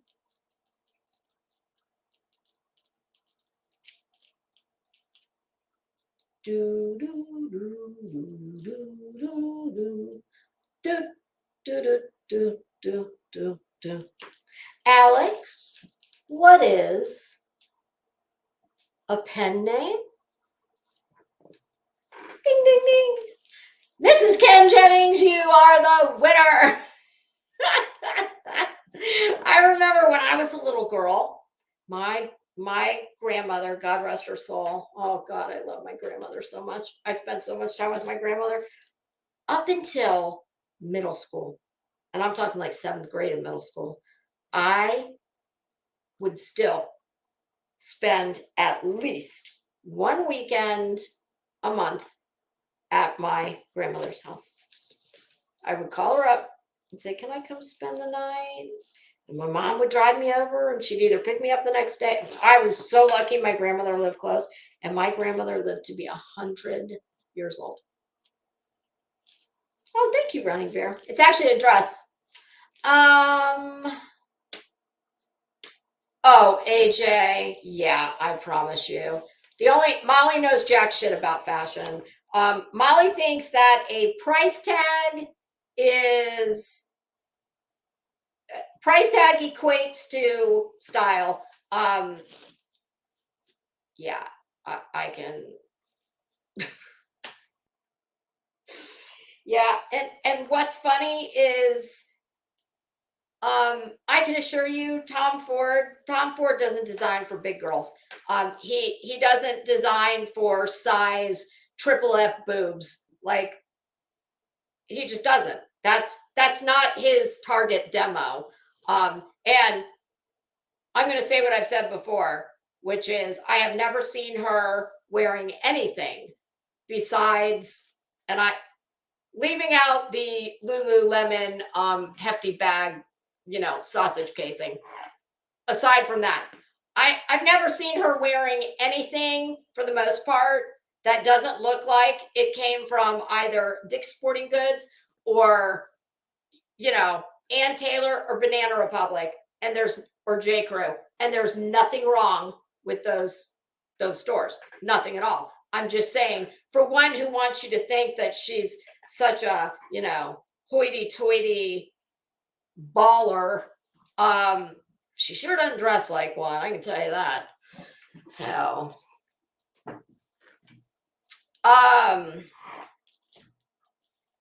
oh, Lisa, listen, I don't get rid of, I don't have many shoes that go back. I mean, I don't get rid of a lot of my shoes because I've got a very small foot, and I've tried consigning them, and they just don't. There's a local place not far from me where I've taken them in the past, but she told me, she's like, they're beautiful. The brands are great, but your foot's too small. So I just usually hold on to them. I mean, there are sites where you can, sell online, but I've gone that route too. And you get so little money that it's not even worth it to me. I'd rather just keep them. I mean, so that's why every closet in this house has been specifically built out for me. I mean, really, I don't like the systems. Let me say, I like the systems if it's in a very large closet and it's, like the Carrie from Sex in the City, like when California Closets comes and does it. And that will cost, that can cost you a small compact car. So I've had smaller scale closet systems done, you know, with shoe cubbies and whatnot. I'm weird like that. I either want like what I want, or I don't want to spend the money to do it. I'd rather just wait, and then if I've got to have it, then, you know, save the money and do it. But we have a family friend that is kind of like he's one of these guys that can do absolutely anything. But by trade, he was a master cabinet maker. So he actually did and I am lucky, in the master bedroom, I have a shoe closet where it's nothing but shoes and accessories, and then a large, you know, closet for clothes. But I have to share that with my husband. So I get about half of it. And then I have all the other closets in the house. I had the guy come and just put 2 levels. The length of the closet, just a really strong bar. So 2 levels in 1, 2, 3 closets. Even my husband's office closet, I use that. But there was something else I was going to tell you about that. But yes, my dream closet is Carrie's, you know, where everything is like glass and it's lit, backlit, and directional light. Oh yeah, you know, basically I want Bergdorf Goodman layout. But you got to pay a lot of money for that, and I'm not. No. Okay, so I'm not going to say save the best for last, because it's certainly not going to be the best. But and I might expand on this, because I only did 2 things, and when I did this before, I think I had like 8 or 10 devices. We'll just call them. Hey, Fairy Dust, how you doing?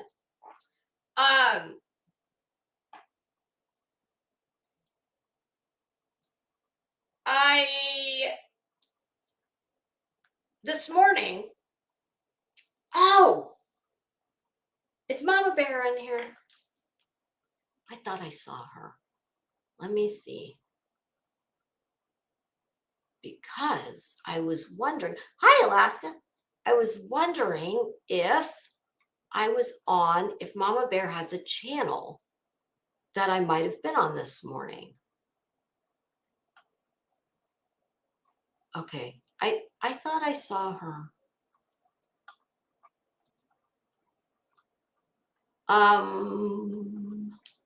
Okay, so this morning, because I was up so early. Damn, Dis, you weren't streaming this morning, were you, at Oh Dark 100? Well, it would have been like 1 o'clock in the morning your time,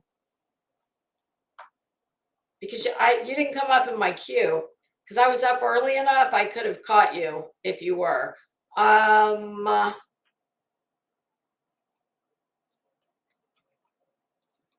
Yeah. Anybody who's in the chat who has a channel, please let one of the mods know, and they can drop your link anytime. Dis, you were up this morning? I wonder why it didn't come up in my queue. That's weird. Well, damn, see? We're not on the same coast, so we're not, and I am going to email you. I'm the queen of the notes, okay? I write notes on paper plates. I write them on paper towels. I write them on envelopes. I write them on, and then I write, you know, just whatever's handy. And I accumulate a whole stack of them, and I put them on my couch, on my tray of things to do. And then, you know, I pick the napkin up and I wipe my lipstick off with it. And I don't do what was on the note, but I've been, you know, and then sometimes the note will get moved to the following day because I got 1 or 2 things done or no things done, and I just move the note to the next day. And I have a note somewhere that says to email you. I want to see what you were up to because I haven't talked to you in a while. So I'm gonna look. I have my little book, and I'm gonna actually see, and I'm not just scribbling. I really did write your name there. I'm gonna email you.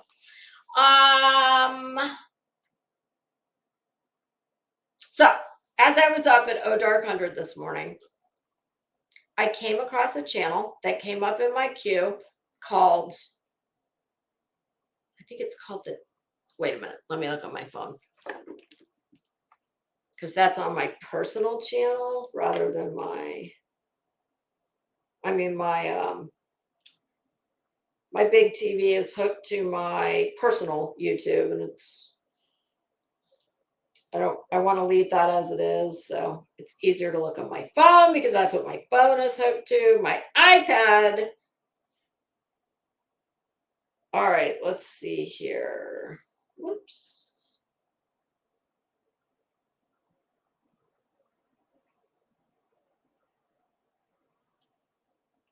It's called The Docket. That's the name of the channel. And it's a man and a woman. And the woman is, her avatar said Mama Bear. And I know we have a Mama Bear. Is she Mama Bear 22? I don't know if it's the same Mama Bear, but if it is, and you hear this, please let me know because I really liked the channel. So y'all might want to check that out. It looked to me like it's all it's body cam footage and it's streaming of arraignments, etc. And this morning I clicked on the one that said extended body cam footage of one of the many that are seated at the right hand of Satan himself, Chad Dorman.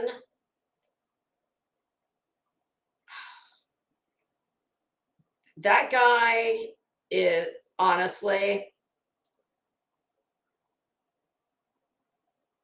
I really don't even have the words to adequately say what I think should happen to that guy. And maybe we should have a whole episode just about this. Capital punishment.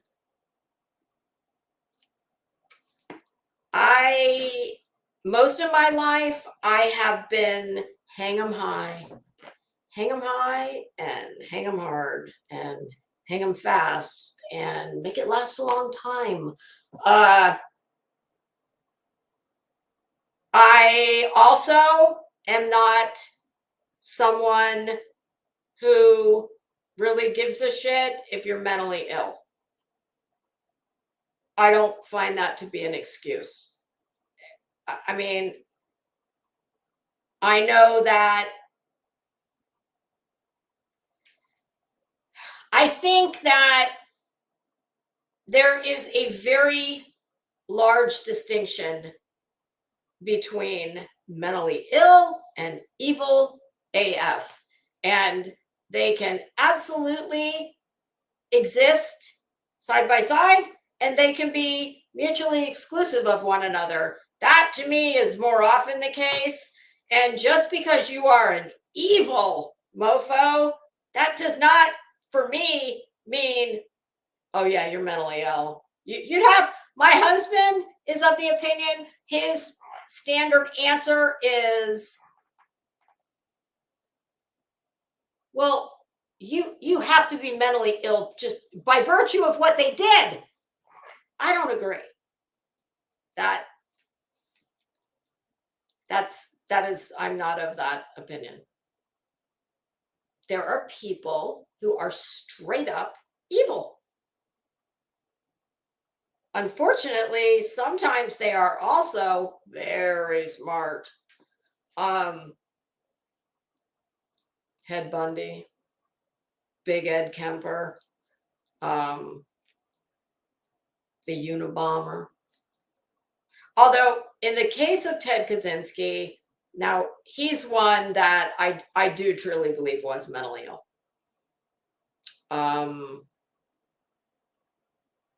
The other two, no, I don't believe they were mentally ill at all. I think they were evil. And I think this guy is evil.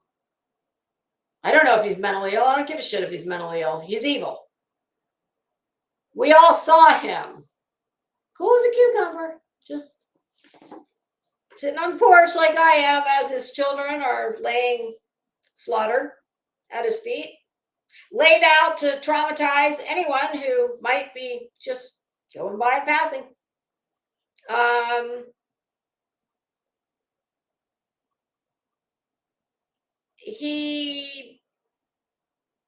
My understanding was at first he said he did it. I think he's still, there's no getting around him saying he did it. I mean, but I'm sure now, incidentally, I do have the 20-page indictment on my phone.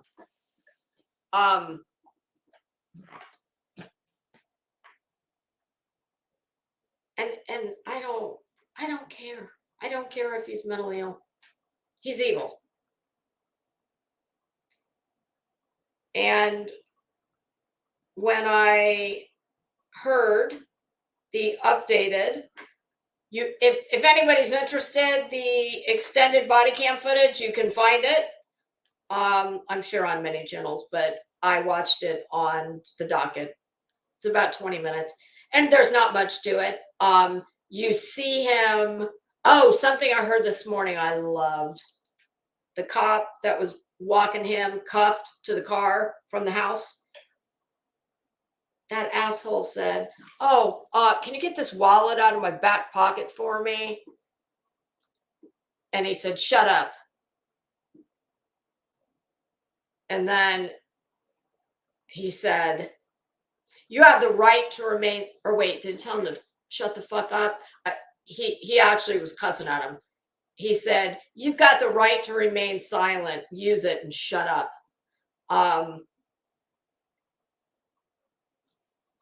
But the extended footage is from the point where they're taking him out of the car in the Sally Port.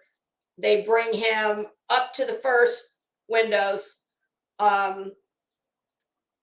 And they have him, like a little kid, face the wall and wait for further instructions.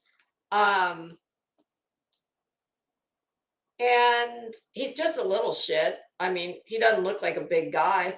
And interestingly enough, I told my husband, I said, he's just very average looking. He, unlike a lot of these people that you look at and go, "Whoo, God, like I'd cross the street to get away." He's just very average, unremarkable. And he actually wasn't when he was standing there. And I don't know if it was a turtle suit, but it was something similar. His quilted moving blanket dress when he was standing in court for it wasn't the arraignment, it was the first appearance.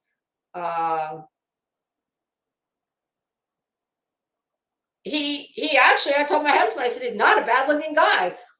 When I see him in this latest footage, yeah, he's a little shit. But I mean, he's not full of, tattoos and piercings. He's just very unremarkable. Nothing about him would, make you look twice. But they do take you all the way through the part where he's got that big stain on the back of his t-shirt, which I'm presuming is blood. That was because it's a very dark green. Then, it's about the size of a salad, teacup saucer. kind of like the frames of Betty's knockoff Gucci's. They go all the way to the point where they take him to the third stop from reception, bank teller window. And they asked him, what size shoe are you?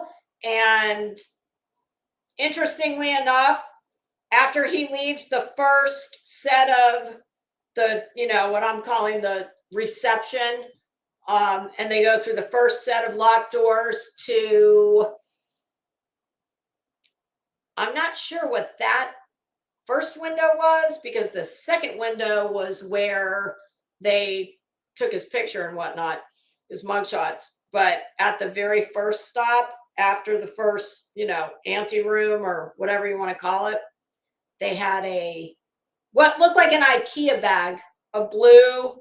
It was blue, and it was evidence. It was for evidence. They were going to collect his clothes and whatnot.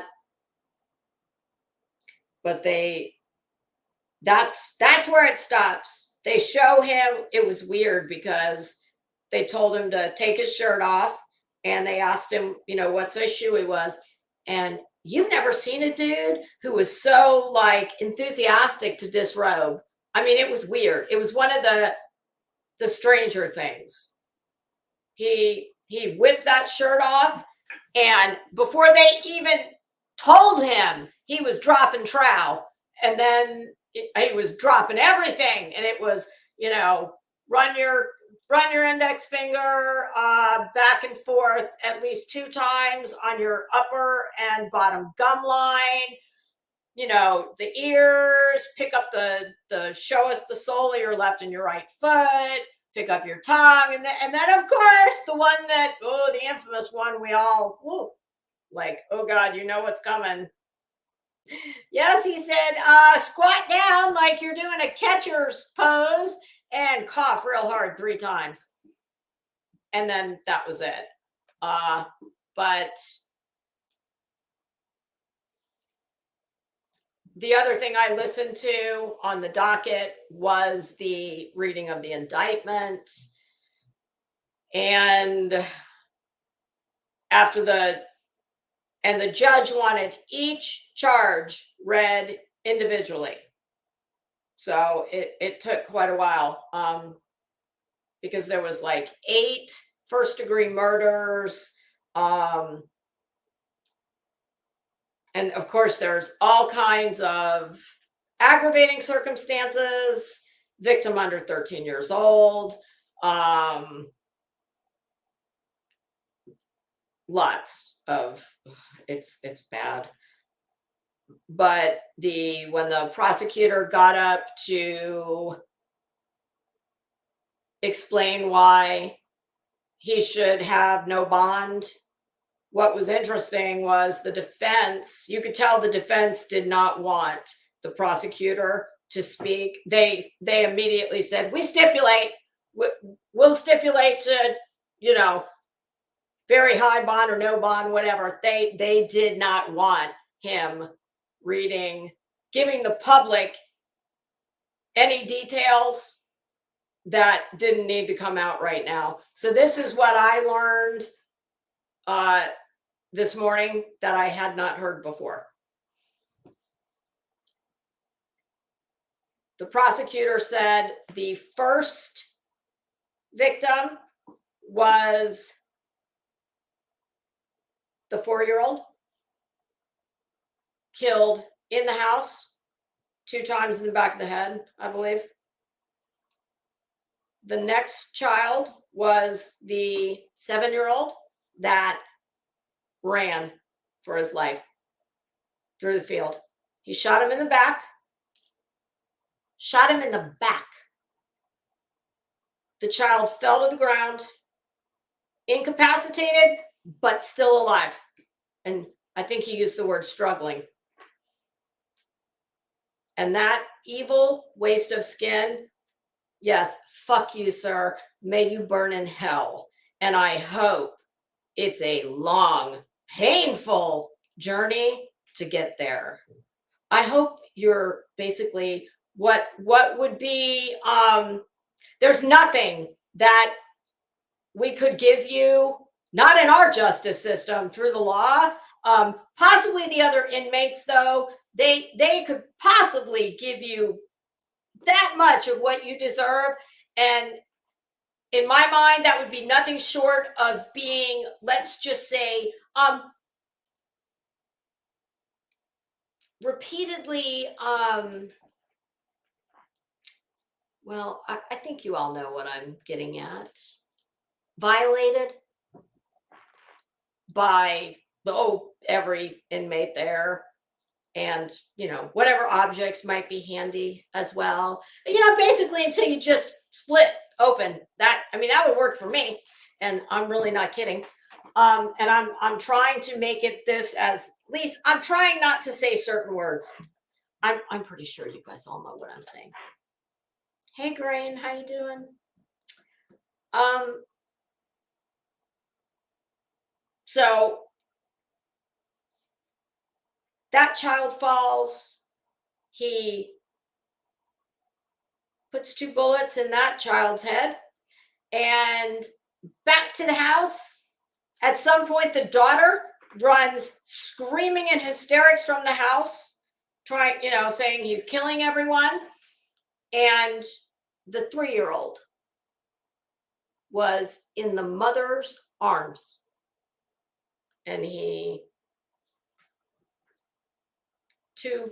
I believe two shots to that child as well in the head.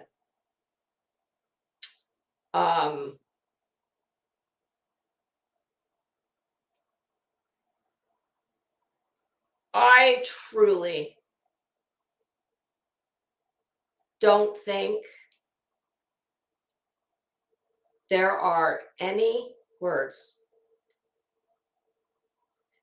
There's no way to even fathom or imagine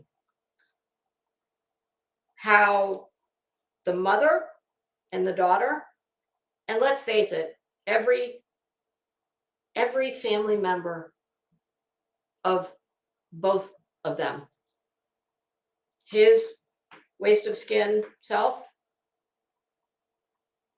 every family member he has, every family member she has, whether they live near them or have anything to do with them or not. But most especially for the mother, the daughter, and the immediate family. And how about the first responders? Let's not forget them. I simply cannot fathom how the mother and the daughter of that monster, he is a monster. I'm sorry, he's not human to me. He's not. He's a monster. He's an evil monster. I would gladly push the plunger, fire the shot, pull the plug, or flip the switch, whatever. Sign me up.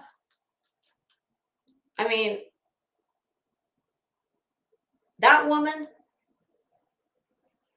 and the remaining child are never going to be right another day in their life. And don't let anybody tell you otherwise. I do not know how anybody who's a parent can put themselves, you can only do it to a point, because it's your brain's way of protecting you. Your brain will only, whether you're a parent or not, but especially if you are, your brain, in an involuntary response, protects you from even being able to imagine what she must be going through. I'm telling you right now, I'm pretty sure if it was me, well, she does have a child remaining. That would be the only thing that would keep me from joining my children. I mean, and I am certainly not trying to advocate for that. Never. But I could absolutely understand it. And I'm pretty sure, I mean, I'm telling you, I know there's all kinds of platitudes about, oh, you're stronger than you think. And God never gives you more than you can handle. Bullshit. I beg to differ. Somebody gives you more than you can handle. Nobody's built to handle that. And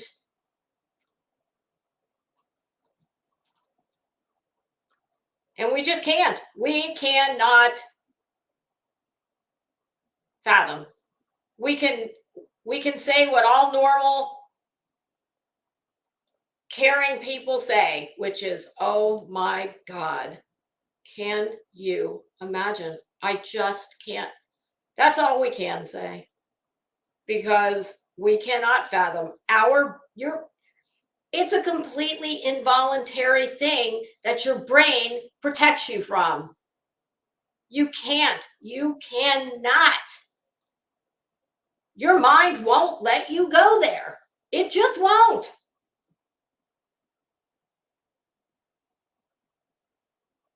And that is what inspired me to show you what a Judas cradle is and what a Catherine wheel is.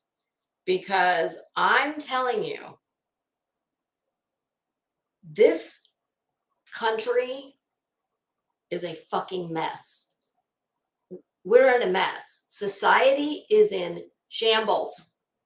And unfortunately, this little box I'm talking to you through is a large part of the reason society is in shambles, because the family unit is completely broken apart. We don't have the real person-to-person contact with our neighbors like we used to. And the less human contact you have to have with people, the more desensitized you become to the very real need to connect with people IRL. It's just, I'm not a shrink, but I don't think you have to be.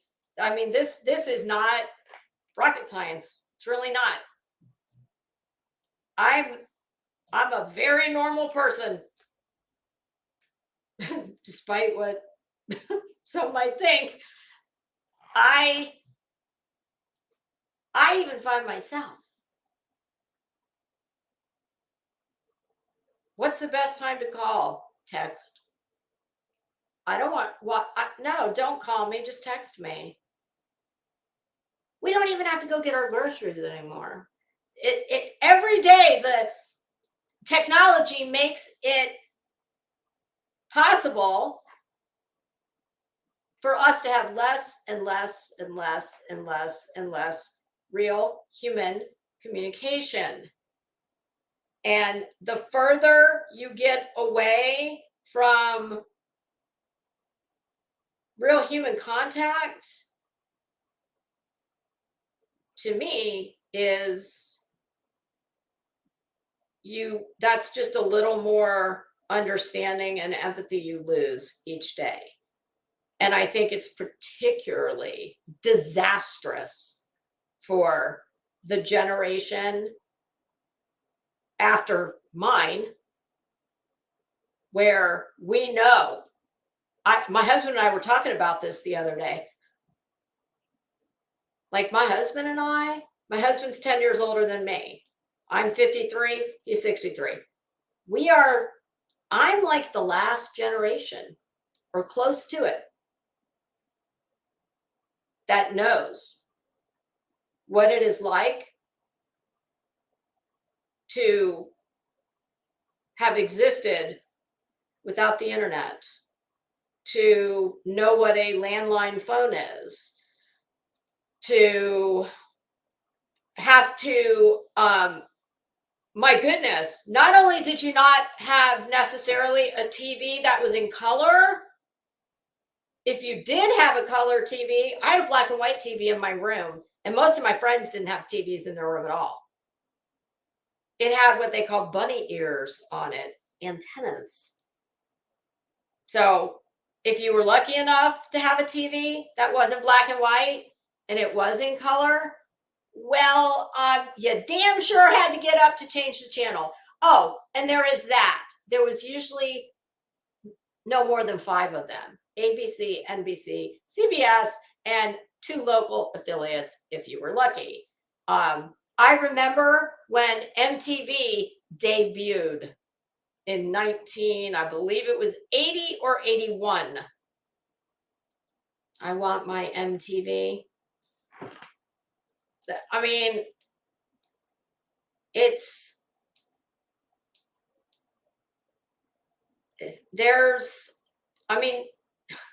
is why I say Ted Kaczynski, he did some horrible things, and he was where he needed to be. But Ted Kaczynski, he saw all this coming. That is what his manifesto was. Technology was going to be the downfall of society. And my goodness, well, he wasn't wrong, was he? And think about even my son had, when he was a little kid, well, hell, we still had a dial-up internet connection.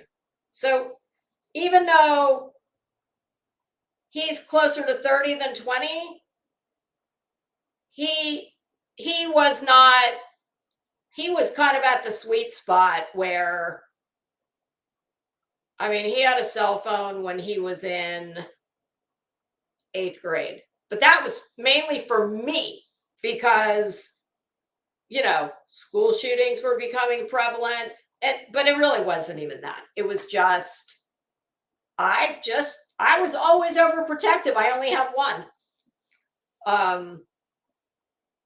But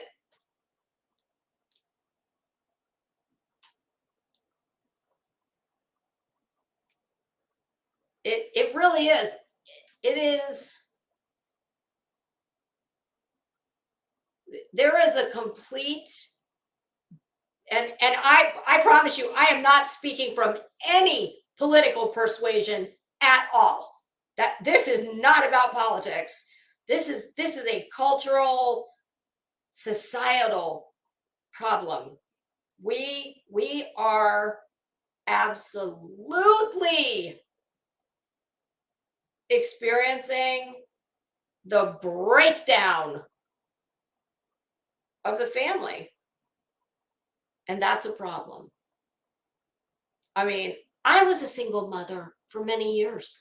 Okay. So I'm not hating on single mothers. And I was blessed that I had help. I had a business, I had a family,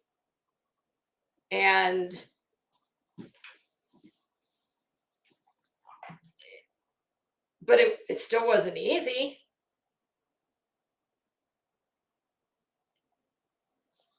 And I'm sorry. I don't know what the reason is. My husband and I always have this back and forth where my husband's of the opinion that, because when something horrible happens, like it does, I don't know, every day. I mean, tell me I'm wrong. Tell me that. Think back to when the first mass shooting happened, like Columbine, to where we are now. And you tell me I'm wrong tell me I'm wrong when I say, I'm sorry, a mass event? Well, sorry, you've got to have double digits mowed down before it to get more than, an hour or so's worth of coverage on any network. Hey, Red's mom, how you doing? Oh, Lisa, there was actually a period of time where, because I wanted my son to be in his own home, I wanted to know where he was, and I wanted him to be in his own home. There was a period of time where I would leave my house every other weekend and let my ex-husband come and stay in our former home with my son, because that's what was best for him. It was not always easy. I told a story a few weeks ago. My husband and I were in and out of court a lot. Like the judge, we just would have court in the judge's chambers because we were there so much. It would be like, oh, well, here's the, again, constant for years and years. But I could be in court on Wednesday or Thursday, and we'd be standing next to each other on Saturday at the soccer game. He came to my house for every major milestone in my son's life. Hey, B. Tim, how you doing? He was just here a few weeks ago. Obviously my son is much older now, so it's only the really big milestones when those happen. But yeah, my son always knows anytime we have any event and he wants his dad to come, he can always come to my house. I have never said no, never. But that's a pretty rare thing. And you know why? Because there's a lot of selfish ass people who they just need to be right. And it's about what's best for them. It's not about what's best for their kids. It's about what's best for them. So, and trust me, I'm not looking for, I did plenty of things wrong, but that was one thing that I wanted to. It's bad enough when your children, their home breaks up. I just believe that you need to do everything in your power to make it, of course it's going to be horrible for them. You need to make it as the least amount of horrible you can. And if that means that you have to suck it up and eat crow, eat shit, whatever you've got to eat it. I did it, you did it, but it's just, my husband, this is the debate we have. He is of the opinion that when we see all these god-awful, horrific things that by the way, we are all becoming desensitized to, okay? And tell yourself anything you want, but we are, okay? Think about when 9/11 happened. I've said before, my stepbrother worked at, I think it was one of the big brokerage houses. He was watching people jump. He lived down by Wall Street. He had a friend who came from Jersey in a boat and picked him up at the Battery Park, one of the boat ramps. He had his child in a stroller running. He ran from his office to get his child, put him in a stroller, put a metal colander on his head to protect him from everything that was raining down hellfire and took him to Jersey, where he then made his way to Florida, you know, in a car. But just think back to that and remember. I mean, because for like my generation, that was our JFK. You know, like my mom can tell you exactly where she was. She was in school when JFK was killed. I mean, obviously 9/11 was a much larger catastrophic event, but it's you know, usually there's an event, unfortunately, that defines a generation, can say, you know, where were you when? Well, when 9/11 happened, I just remember and mind you, I'm in Florida for at least a month, but really intensely, like fear. I remember sitting on my front porch. I had a front porch. And when a plane would go by, I mean, I'd be like on high alert. In Florida, I can remember watching Ashley Banfield when she was reporting for CNN. She still wore she only wore glasses back then, I think. I mean, I can remember all of it. I mean, there was like a national day of prayer where people of every denomination, non-denomination, believe, don't believe, but as a show of solidarity, who went to these services all across the country. I mean, I remember being glued to my TV to like the point where it was getting, I literally had to make myself go do something else. After weeks of just being glued. Thank God I did have a child, because I couldn't just sit, you know, I'd have sat longer glued to it. But the point being, remember how we were all just so gutted.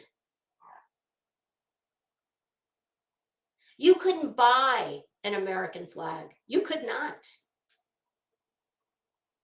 They couldn't make them fast enough. People who'd never hung a flag anywhere.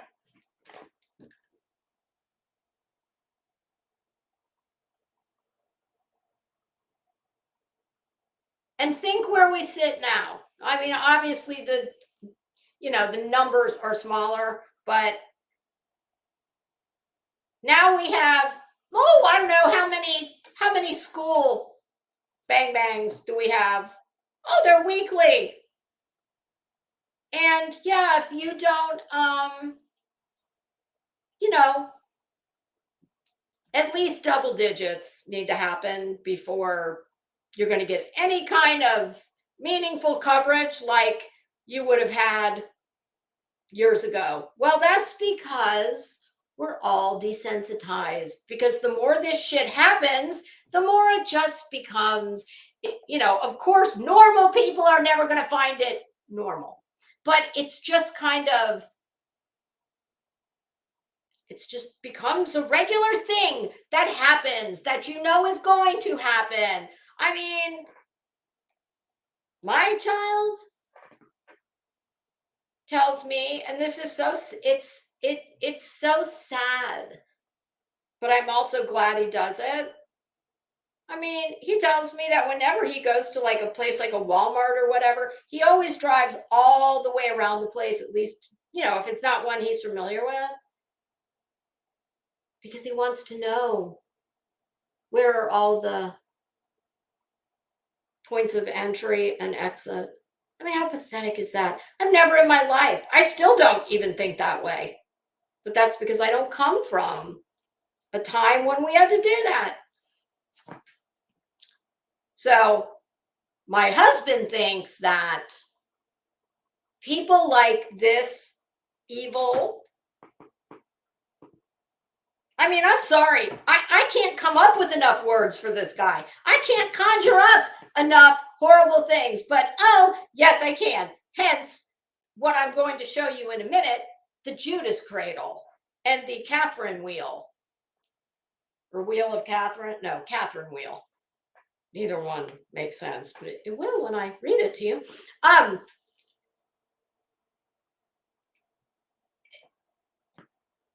And those are things that we used to torture people with back in the day, going medieval. Well, I am not kidding you when I tell you, I would at least be very open to perhaps putting some of it up for debate. To a vote, maybe? Because here's kind of where I am. Quite clearly, all the talking and counseling and intervention and whatnot and the justice system, quite clearly none of that is working. So I don't know, maybe we try and revert back to something that, well, I don't give a shit if it deters or not. It sure sends a very strong message. Public, very public, painful methods of punishment. And I don't know about you, but it may not be a deterrent, but it's damn sure going to be a deterrent for that person. I mean, things just keep getting worse and worse and worse and worse. They're not going in the upwards trajectory. So I don't know. Maybe it's time to switch it up. I mean, this is a debate people have had for years, you know. Death penalty, is it, you know, it doesn't work. It's not a deterrent. Well, it's a deterrent for that person. And hey, Bob, get up. What are you? Pardon me. My little dog, who is not allowed on the white sofa. Well, he's just out there having a grand old time. Excuse me. Yeah, that's what I thought. Oh God. He's just like a little kid. My husband you know what my husband tells me all the time? He says, honey, you know, the minute you walk out the door, like your car does not get to the bottom of the driveway and the dog is on the couch. I'm like, what the hell do you let him do it for? Don't you tell him to get off the couch? And he's like, no, because I know he's just going to get just like a little kid. Sir, you know you're not allowed on the couch. He can go anywhere he wants, but not on the damn white couch. I used to let him be on all the furniture. But when I got a white couch, I was like, no, nobody. Because you know what he does? He has OCD. He licks his feet incessantly. And no, he doesn't have yeast. It's just, he's done it since he was a puppy. He's got OCD. That actually might have been a good bit of relief. Break it up a little. I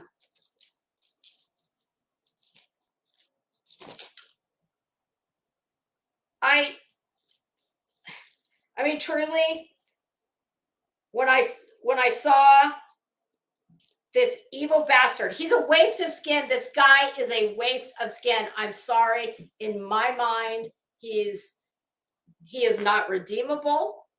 And we don't need him in the gene pool. He needs to go. Give him his trial. Give him, I mean, if I had my way, if Lisa's running the country, and I don't, listen, I'm not trying to tell you you need to feel like me, and I still like you, even if you vehemently disagree with me. You don't have to agree with me. This is just me in Lisa's perfect world where Lisa's the queen. Well, you're going to, we're going to keep everything basically as it is now, as far as, you know, you're going to have your constitutional rights. You are going to get your, you're going to get your trial. You're going to be presumed innocent until you're proven guilty. You are going to get, I haven't worked out all the finer points, but you're going to get at least one appeal, for God's sake. Probably more than one, just as a fail-safe. We are definitely going to be fast-tracking things along. We are no longer going to have you sitting in prison for, 30 years watching cable TV on my dime and your dime, eating better than, and probably getting better medical care than lots of tax-paying citizens get. So we're going to streamline the process. We're going to move this along a little faster. It's not going to be perfect right out of the gate. It's, we're going to have to tweak it here and there, but we are going to streamline the process. And once you have exhausted your, one or two appeals over, I'll get a think tank together and we'll come up with some, very palatable parameters. And we're going to be changing a lot of shit around here, kids. And some of us are going to really love it, and some of us are really not going to love it. We're not going to be paying people to sit on welfare for their entire fucking adult lives. We're not doing that anymore. Yeah, Lisa's got all kinds of ideas. Now,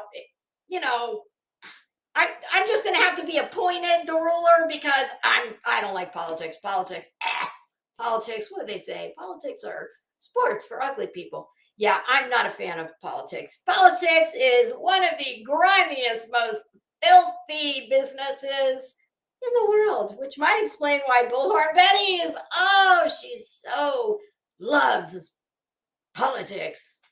But yeah, so we're going to work out all these details. And I'm thinking that, well, my goodness, we've been doing things the same old way for, my goodness, decades and decades. Hell, well, let's see, what years? I'm embarrassed to admit I can't do that math in my head at the moment, but long time. A century or so, maybe. More than a century. I'm thinking more modern, modern times. So we'll just say decades upon decades upon decades, and clearly that shit is broken. It's not working. So we're gonna change it. And we are gonna, for as many years as we have gone with the theory that capital punishment is not a deterrent. Well, we're gonna try executing a shitload of people. And we're going to see if, well, by God, maybe we can't turn that around and make it a damn deterrent. And I think a good place to start would be the Judas Cradle. There's a reason that countries like, who remembers? Oh, my God. This was probably 20 years ago, if memory serves me. Remember the kid, and he went to Singapore. Was it Singapore or Taiwan? Where did he go? Somewhere in Asia. And I think he did some graffiti or something. Something here that is very minor. Oh, Running Bear. Ohio better not get rid of the death penalty before he gets there. No. Dorman. But the kid, he either threw gum on the ground or he defaced something with some graffiti, something very minor here. And he was going to be caned. And oh my God, the American public was going crazy. Oh my God. I mean, this was like a diplomatic event. Fuck him. Dude, ignorance is no excuse of the law. And he was being a little shithead. Oh, Blake Slate, you remember he stole a poster. Do you remember his name? And I think in the end, he did not get caned, did he? But I remember it was, oh boy, this was like high drama. This was like a, this was an event of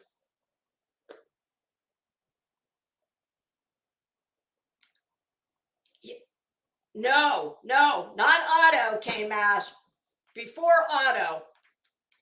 Otto's the kid who died, right, in North Korea. Wasn't he like he was on a religious mission or something? And I think we're conflating. We're doing a bullhorn buddy. Hold on a minute. I'm going to Google it. Let's see.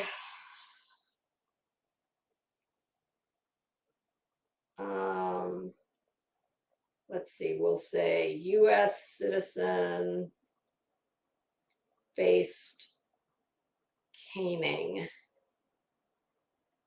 There it is. In 1994, it was Singapore. In 1994, Singaporean authorities sentenced American teenager Michael Fay to be lashed 6 times with a cane for violating the Vandalism Act. This caused a temporary strain in relations between Singapore and the United States. I just want to see if did he end up? Fay was arrested for stealing roadsides and vandalizing 18 cars over a 10-day period. Damn, he's lucky that's all they wanted to do to him.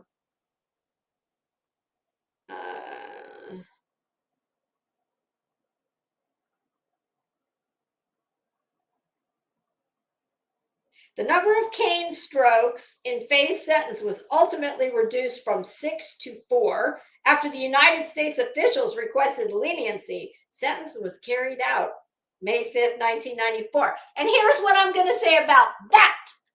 And I don't need to finish reading it. I think it's safe to assume that he lived through it. I think it's also safe to assume that I bet his shitty little ass isn't vandalizing any more cars anywhere in the world, is he?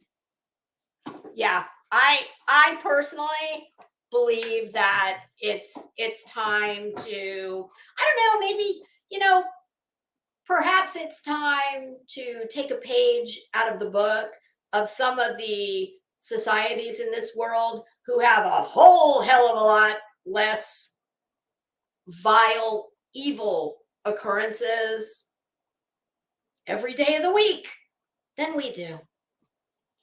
Now, I'm not suggesting that we ever, overturn our Constitution, our form of government, etc., etc. But I'm saying that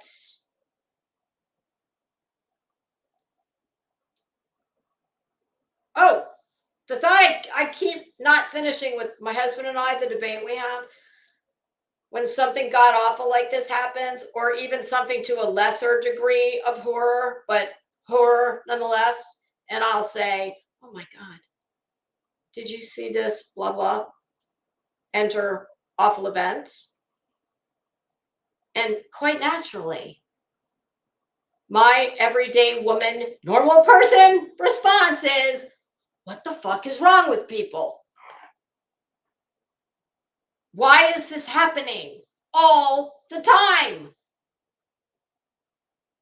And my husband is of the opinion, at least partially, that we have always had these monsters that walk amongst us in these numbers. The difference now being we know about it because of the ease of disseminating information via the media and the internet. I don't share that opinion. I think to a point, yes. I of course, we've always had monsters. Do I think we've had this many? This profoundly evil? I don't. I think, some people are of the opinion you'll hear that monsters, nobody's born a monster. Monsters are created. Monsters are formed by their nature, nurture, environment, circumstances, blah, blah, blah. In some cases, maybe. But I'm pretty much to the point where I don't give a shit. I don't care anymore. At what point do we say we're going in the wrong direction? Society is becoming more desensitized and more depraved every day. People are becoming more emboldened every day. So, I don't know. What's the definition of insanity? Doing the same thing over and over and expecting a different result. I kind of feel like, obviously, I'm speaking, I'm not altogether being literal and 100% serious. But I'm 50% there. This evil bastard, this doorman, who is truly the inspiration for what I'm going to show you. So let me just show you. And then, I don't know, you tell me. Do you think it's too... Because I personally, all my life, especially in, the latter part of my life, or the earlier part of my life, my younger years, I was always a vocal proponent of the death penalty. Yes, kill them. Then I kind of have evolved to a place, for the most part, with most or many criminals and the horrific crimes they commit, and I'm speaking only of the worst, nothing short of murder. And I feel like, well, in some cases, for some of them, I feel like it is more of a torment to keep them alive. But that to me is something that I kind of like. For me, I decide that's like as a case by case and based on what I think is the personality or mindset of that particular criminal. But, they're clever that way. When you hear someone say, "Oh, yeah, please, I'm begging you, please give me the death penalty. I want to die. I want the death penalty." Well, okay, maybe they really do, but maybe they really do not.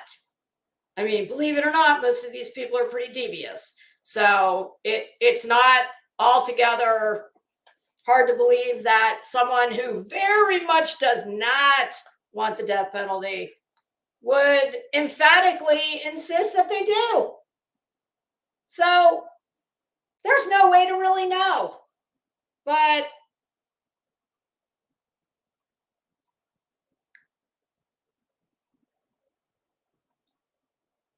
this, to me, well, here's the stipulation I would make. I think I would agree to take the death penalty, abolish it in every state in the union, with this caveat. if and only if every single one of these bastards is put in Gen Pop. And then I probably would be quite fine with it. Where this man is concerned, this Dorman, the channel I was referencing earlier, the docket, I do believe just from the little bit I heard the male part of that channel talking about, I got the impression that he might be retired law enforcement or, corrections officer, something of that nature. And that was, believe it or not, that was a lot of the chats that were being highlighted was throw this bastard in Gen Pop and let the inmates take care of him. And this is what he said. He said, there was that comment, and there was another one that said a very similar sentiment, but with the addition of saying, put him in the general pop and make sure that all the inmates know why he's there. And this was the response that he said to both comments. He said, I can assure you that every prisoner in every prison in this country knows exactly who he is, and they know exactly what he's done because they all have TVs just like we have TVs, and they all watch the news. They all know about this. And he said he will never be put in general population anywhere. Yeah, because the prison will be worried about getting sued by his worthless next of kin. Should he, should the inmates do what the justice system may not do? And that's just the sad reality. So, and the only other thing I'll say before showing you these, it's just my suggestion. Maybe we should consider. I mean, hell, it was good hundreds of years ago. But,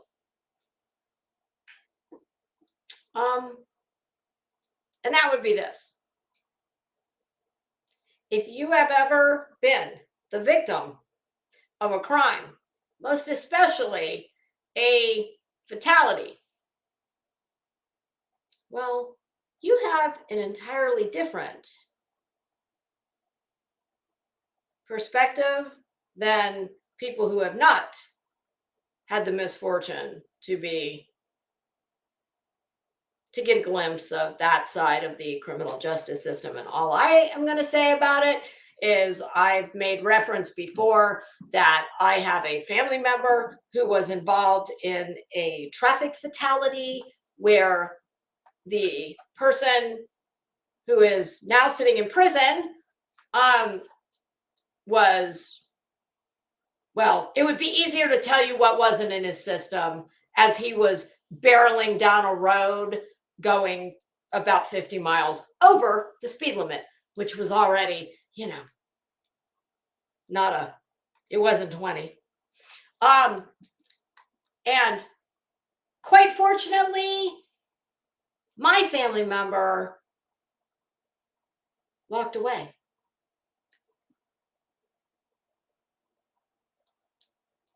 The other person in the car did not. That person was, it was the worst kind of accident you can have. It was it was a rollover multiple times. And it was just the luck of the draw who was sitting where. Because my family member got out of the car. The other passenger in that car went to the morgue. So, and it took about 2 years before that person who was very young, but I don't care, not young enough, not too young to know better, who was served, I mean, not what he deserved, but you know, you don't want that perspective, okay? But believe me, it's even when you are the ones who walked away, don't ever think that it will not be there forever. And I'm not giving you any of the details, and I'm not going to. But just know that that will be with my family member who was not driving any of the vehicles and bore no responsibility. Not only will it be with my family member for the rest of their life, it's with me the rest of my life. It's the reason that this is within arm's reach of me every night of my life, plugged in. Bring her on. Because once you have gotten a call in the middle of the night that you need to go to the hospital for your family member, you will never forget it ever, and you'll never not have that phone right there just in case somebody needs to get a hold of you. And we were the lucky ones. So, oh, thank you, Running Bear. Don't feel, I don't tell you guys that because I want you to, oh, woe is me. No, we were the lucky ones. But it's, you just tend to take a different, you have a different perspective when you have actually watched 2 years it took. And do you know that, and when I say 2 years, I mean 2 years, there wasn't even an arrest when it happened. Well, that took it took a long time. No, it was just,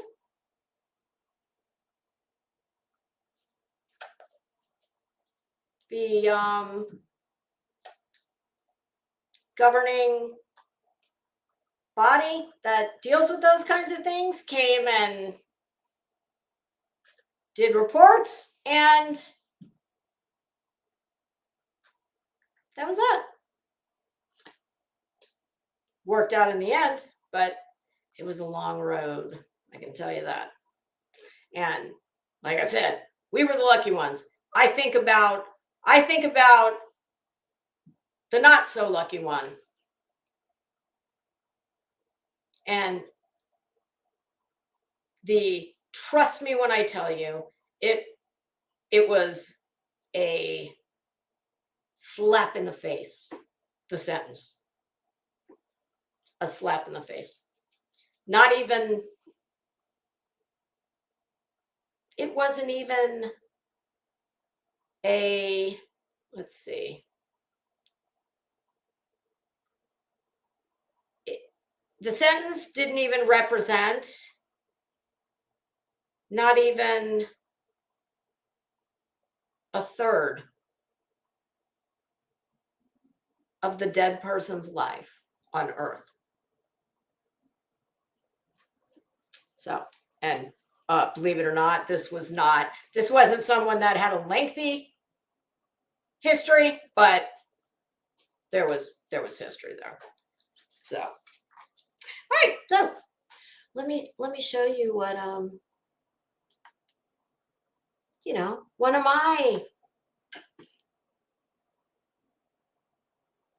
my ideas for, I don't know, maybe this would. Okay, let's see. We'll do this. Well, we'll do this one first. And okay, so this, I'm going to show you this picture first, and then I'm going to show you a better picture. And then, shit, that's not what I want to do. Hold on. Oh God, I always forget how to do this when I only do the one, when I'm only doing an image. Okay, here it is. Hold on. All right. It always takes me a minute to get back in the, remember how to do that. Okay, meet the Judas cradle. That's not a real big picture of it, but so look at that for a minute. And now I'm going to show you another picture with a diagram. Oh, actually, it's even better than a diagram. It's kind of like a not a mannequin, but well, you'll see. Okay, so that's the Judas cradle. Oh, France, stand by if you think that was bad. Okay, this'll explain it a little more.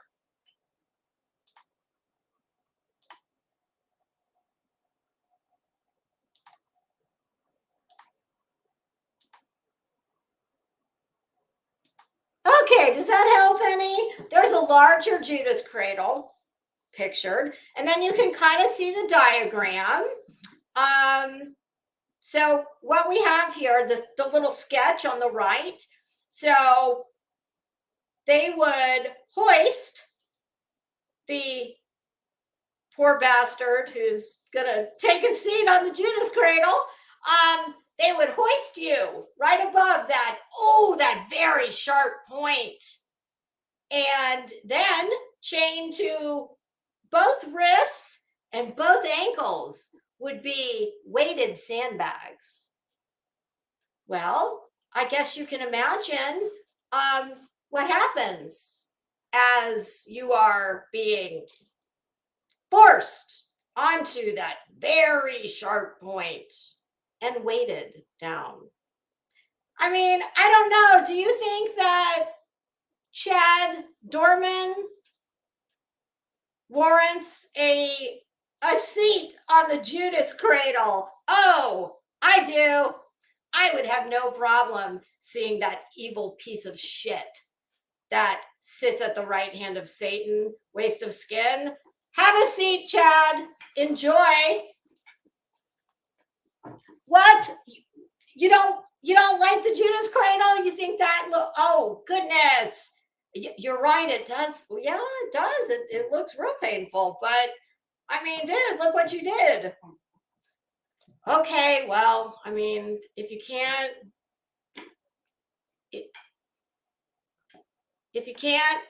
well, let me just read this. Let me read to you what this little thing I pulled up here. I don't need to. I'll just read it from the other screen. I'm not going to put it up on the screen. The Judas cradle was a wooden or metal pyramid-shaped seat on which the victim was placed on top. Their hands and legs would be tied so the weight could not be shifted. The victim's feet were commonly tied with each other to increase pain whenever there was a movement of the feet. The pointed edge of the pyramid was slowly inserted into the we'll just say entry and exit orifices of male and females. The torture could continue from a few hours to days, making the damage permanent. Oh yes, the damage would very much be permanent. To make the process even more painful, weights would also be added to facilitate the effect, which often resulted in death by impalement. During the interrogations, if the victim refused to speak, the torturer would shake the victim, raising and dropping them on the Judas cradle several times, moving their legs and forcing different ways for the tip of the pyramid to project. Eventually, when the victim could no longer hold the required position, the end of the pyramid from the Judas chair. Oh God. Yeah, would start to do what it does. Okay. Yeah, France, I agree. That is exactly what he deserves. Fuck him.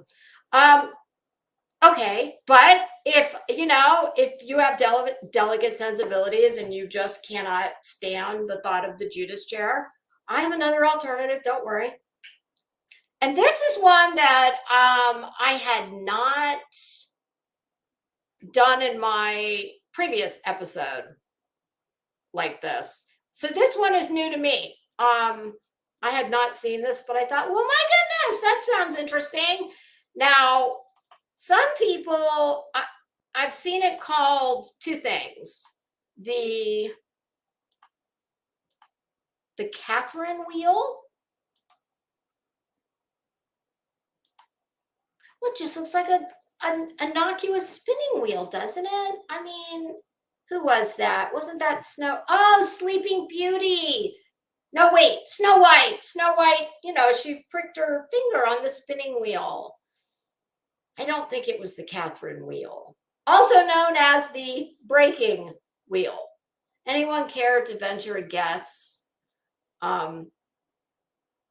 what this innocuous little thing does? Let me show you why you think about that. I'll show you another picture.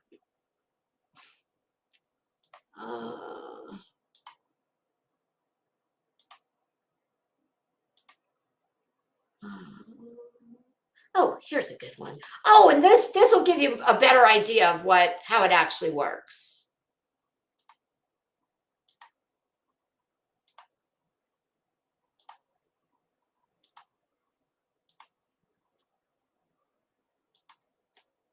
Look at that. What do you think of that one? I mean, I don't know, but if I'm you, I'm damn sure taking the wheel. Spin that wheel, Vanna. I'd like to buy a vowel, please. Not a vowel. No, not a vowel. No, in fact, forget I said that. A consonant. I would like to buy a consonant. We cannot confuse vowel and bowel. It would have deadly consequences. Yes. Meet the breaking wheel. Now, here's what let's see, what is this called? What is the name of the site? Oh, 7strangethings.com. The 7 worst methods of execution. Bet you didn't know they named your favorite firework after a method of execution. What firework would that be? I don't think this is a Roman candle. What the hell firework is called a Catherine wheel or a breaking wheel? The breaking wheel or the Catherine wheel was a torture and execution device used from ancient times to 1800s in Europe. Although it also provided a horrifying form of punishment, no one survived, meaning it's more appropriate to describe it as a drawn-out method of execution rather than a torture device. Hey, I'm good with that. Schlemiel Schlemazel, Haas and Fess Incorporated. What's in a name? What's a consonant or a vowel or a vowel for that matter amongst friends? First, they would. Now listen, I'm going to need somebody to tell me what kind of firework this is named after, this abomination. First, they would strap the offender to the wheel in a crucifix position as it slowly revolved. As it turned, they'd hit the victim's limbs, oh my God, with a hammer, breaking them. Finally, they'd be tied upon the wheel in this position and left bound and helpless before eventually succumbing to death. All the while eaten alive by carrion. Aren't those? Oh, those are like buzzards. Oh God. Oh, good Lord. Here I thought I was going to pick the Catherine wheel, but God, I'm not sure. And now for the real question, folks. This is what makes me wish I had Facebook. Pick your poison. What are you picking? Grain, we might need to make a Catherine wheel out of that wagon wheel, girl.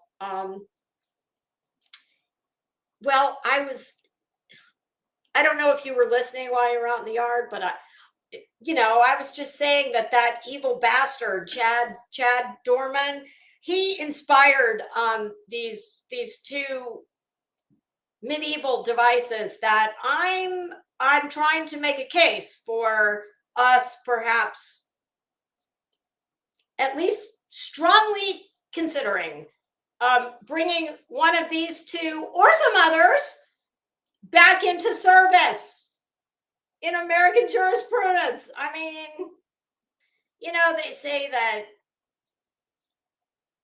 the death penalty is not a deterrent. Well, it may not be, but the damn Judas cradle. Well, I don't know about you, but I see the reaction that I'm getting just from the picture alone. I mean, most people do not have this kind of reaction just from looking at steel bars. Or even a very bright chair, let's just say. So it said that wait a minute, let me read what that said again, because I'm sorry, I'm not a firework aficionado, but I mean, I know what a Roman candle is. I know what a Molotov cocktail is. I have never seen a firework that is modeled after something that breaks your bones while buzzards then finish you. And if so, I just want to know what it looks like. Let me see. Bet you didn't know they named your favorite firework after a method of execution. I don't get it. Has anyone ever heard of a firework called the Catherine wheel or the breaking wheel? I mean, I'm pretty sure that, if I had to make a guess, I would think it would be the Catherine wheel, because who would want a firework? Most people don't entitle products that they're trying to sell to people. You don't usually want the word break, broken, broke down, piece of shit, etc. in the name. I mean, it doesn't make for good marketing. So I'm gonna go with Alex. Give me the daily double on what is a Catherine wheel. Yeah,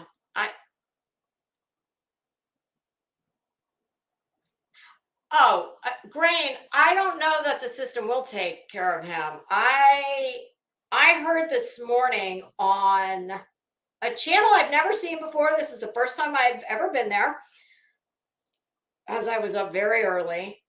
It's called The Docket, and it just came up in my queue. And the thumbnail I clicked on was extended body cam footage. And then I saw he had the arraignment for this piece of shit, waste of skin. And some of the questions that were being highlighted and his answers led me to believe that it was a man and a woman that hosted the stream. I got the impression that he is former law enforcement or corrections officer of some. Oh, it is the Catherine wheel. Look at that. I don't even like fireworks, but just deductive reasoning. Oh, well. Here, I'm going to do a prayer garden. Fuck you. God bless you, very. Oh, God bless you. God bless you. Yeah, fuck you. Fuck you. Follow the grain. Would you like to come upon the panel? Donald, are you listening? Fuck you, Donald. Follow the grain says the Catherine wheel. Yeah, I know you can read the highlighted comment, but this is just what I do. Follow the grain's comment says the Catherine wheel When ignited, the energy of the fireworks not only creates sparks and flame, but cause the wheel to quickly rotate, making the display much more spectacular, much like a body breaking apart and being eaten by buzzards. Wow. But yes, this channel, the guy said that one of the comments was,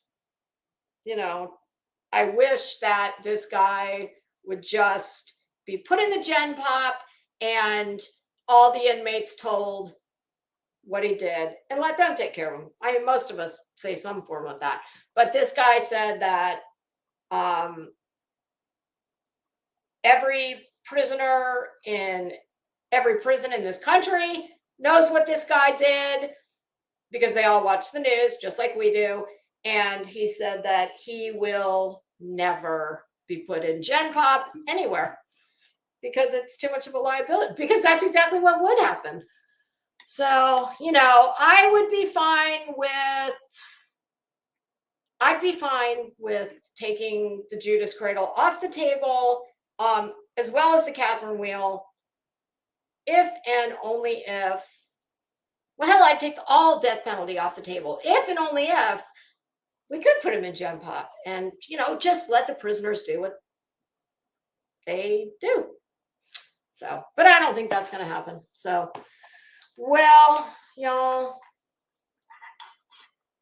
it's been a little over 3 hours and I'm tired of talking. You're tired of listening to me, I'm quite sure.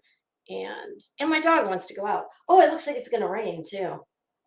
Oh, you guys, it's been a very pleasant 70 degrees in my office with a lot of clouds today, but whoo, I promise you when I open that door in a minute, that humidity is quite literally going to be like getting hit in the face.